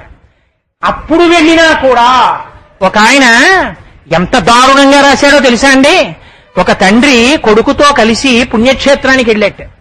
వెడితే కొడుకు, నాన్నగారండి మీరు మెల్లిగా రండి భోజనానికి, నేను గబగబా వెళ్ళి వాళ్ళ దగ్గర టికెట్లు పుచ్చుకుంటాను అన్నట్ట. అంటే తండ్రి అన్నట్ట, ఎందుకురా గబగబా వెళ్ళి పుచ్చుకోవడం, నేను వస్తాను, వచ్చిన తర్వాత వెడదాం భోజనానికి, అక్కడ డబ్బులు ఇచ్చుకుంటారా భోజనానికి అని అడిగాడు. అడిగితే అబ్బాయి డబ్బులు ఏం పుచ్చుకోరు నాన్నగారు, అది ఉచిత సత్రం, అందుకని నేను వెళ్ళి టికెట్లు పుచ్చుకోవాలండి ముందు మాత్రం, అందుకని వెడతానని గబగబా వెళ్ళి ఓ 100 రూపాయల కాగితం ఇచ్చి 25 రూపాయలు ఏదో భోజనం, ఓ 2 టికెట్లు పుచ్చుకుని, అయ్యా మీరేమనుకోకండి, నా వెనకాతల కాసేపటికి మా నాన్నగారు వస్తారు, వారి చేతిలో ఈ 50 రూపాయలు పెట్టి, అయ్యా మీరు మా హోటల్లో భోజనం చేయండి అని చెప్పండి.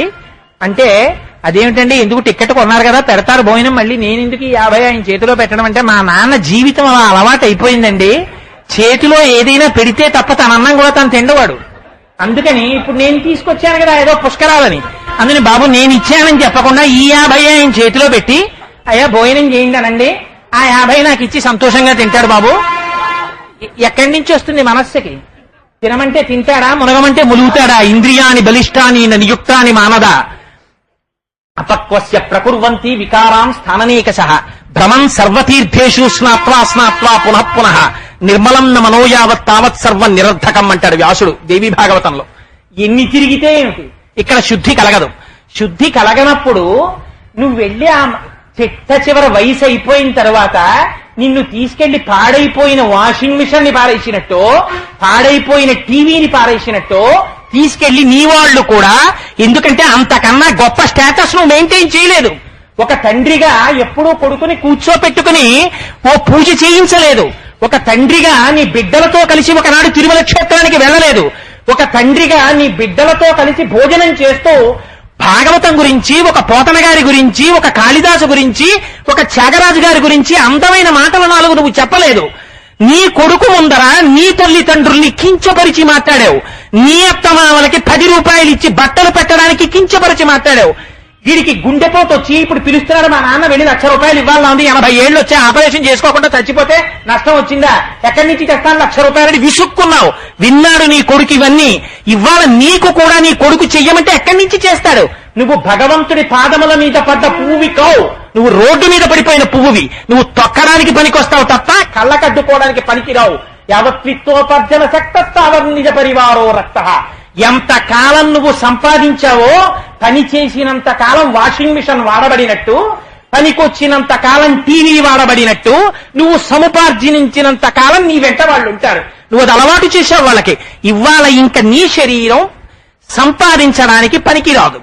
ఆ టీవీ పనికి రాకపోతే తీసుకెళ్లి పొరట్లో పారేసినట్టు, వాషింగ్ మిషన్ బాల్కనీలో పెట్టేసినట్టు, నీకు కూడా 4 పరదాలు కట్టి ఒక చిన్న గది ఒకటి పక్కన బాత్రూమ్ ఉన్నదాన్ని కేటాయిస్తారు. కేటాయించి నువ్వు అందులో పడుకుంటే సమయమంతా వృధా చేసేసుకున్న తర్వాత ఇప్పుడు నీ మనస్సుని పట్టుకెళ్లి భగవంతుడి దగ్గర పెట్టగలనని అనుకుంటున్నావేమో. అలవాటు ఉంటేనే వెడుతుంది మనస్సు. దానికి ఉన్న గొప్ప చిత్రం ఏమిటో తెలుసా అండి? దానికి అలవాటు అయిందా అది ఎప్పుడూ అక్కడే ఉంటుంది. మీరు సుఖంలో ఉండండి అక్కడే ఉంటుంది, మీరు దుఃఖంలో ఉండండి అక్కడే ఉంటుంది, ఏది చేసినా అక్కడే ఉంటుంది. ఆ అలవాటు లేదు. దంతంబుల్ పడనప్పుడే, తనువుయం దారూఢుయున్నప్పుడే, కాంతాసంఘము రోయనప్పుడే, జరాక్రాంతంబు కానప్పుడే, వింతల్ మేన చెరించునప్పుడే, కురుల్ వెల్వెల్ల కానప్పుడే, చింతింపన్వల మీ పదంబుజములన్ శ్రీకాళహస్తీశ్వర. ఒంట్లో ఓపికన్నప్పుడు చెయ్యాలి. ఒంట్లో ఓపిక అయిపోయిన తరువాత ఇంకిప్పుడు నువ్వు కొత్తగా కూర్చుని పూజామందిరం దగ్గర పడక గదిలోనో నువ్వు చేసే మానస పూజ ఎక్కడుంది? రత్నైకల్పిత మానసం హిమజలై స్నానంచ దివ్యాంబరం నానారత్న విభూషితం మృగవద మోదాంకితం చందనం జాజీ చంపక పిల్వపత్రచితం పుష్పంచ ధూపం తథా దీపం దేవదయానిదే పశుపతే హృత్కల్పితం గృహ్యతాం అని అనడానికి నీకు శివలింగానికి పానవట్టం ఎటు తిరిగి ఉంటుందో నీకు తెలియదు. నువ్వు వెడితే కదా శివాలయానికి. నీ మనస్సు ఎన్నడూ ఒకసారి చూస్తేనే ఊహా చిత్రాన్ని సిద్ధం చేస్తుంది మనస్సు. నువ్వు చూసింది ఎక్కడుంది? నీ మనస్సు అక్కడ లగ్నమైంది ఎప్పుడుంది? నీ మనస్సు ఎప్పుడూ అక్కడ లగ్నం కాలేదు. కానప్పుడు నీకు లోపల చిత్తరువు లేదు. లేనప్పుడు నీ మనస్సు అక్కడ నిలబడదు. నీ సంకల్ప వికల్ప సంఘాతములు చిట్ట చివర ఎప్పుడో ఒకప్పుడు ఊపిరి ఉన్నంతసేపు మనస్సు ఉంటుంది. ఈ మనస్సు ఎప్పుడూ ఆలోచనలు చేస్తూనే ఉంటుంది. తుట్టతుదన ఎటువంటి స్థితిని పొందుతాడో తెలుసా అండి? ఆకర్ణ ధన్యాహ అంటారు లలితా సహస్రనామ స్తోత్రంలో. ఆర్తచింతతో రౌద్ర చింతతో తీసేస్తుంది అమ్మవారు ఆ ఉపాధిని. ఎంత దారుణంగా తీసేస్తారంటే వీడికి మనస్సులో ఎప్పుడు అవే ఆలోచనలు అలవాటై ఏదో ఒకనాడు తీసిన ఊపిరి బయటికి వెళ్లాలంటే పరమాత్మ అనుజ్ఞ కావాలి. విడిచిపెట్టిన ఊపిరి తర్వాత మళ్లీ లోపలికి ఊపిరి వెళ్లాలంటే పరమాత్మ అనుజ్ఞ కావాలి. ఒకసారి లోపలికి వెళ్లిన ఊపిరి బయటికి వెళ్లడం మానేసిందా బయట పెట్టేస్తారు. బయటికి ఊపిరి వెళ్లిపోయి మళ్లీ లోపలికి వెళ్లడం మానేసిందా బయట పెట్టేస్తారు. ఎక్కడుంది మృత్యువు?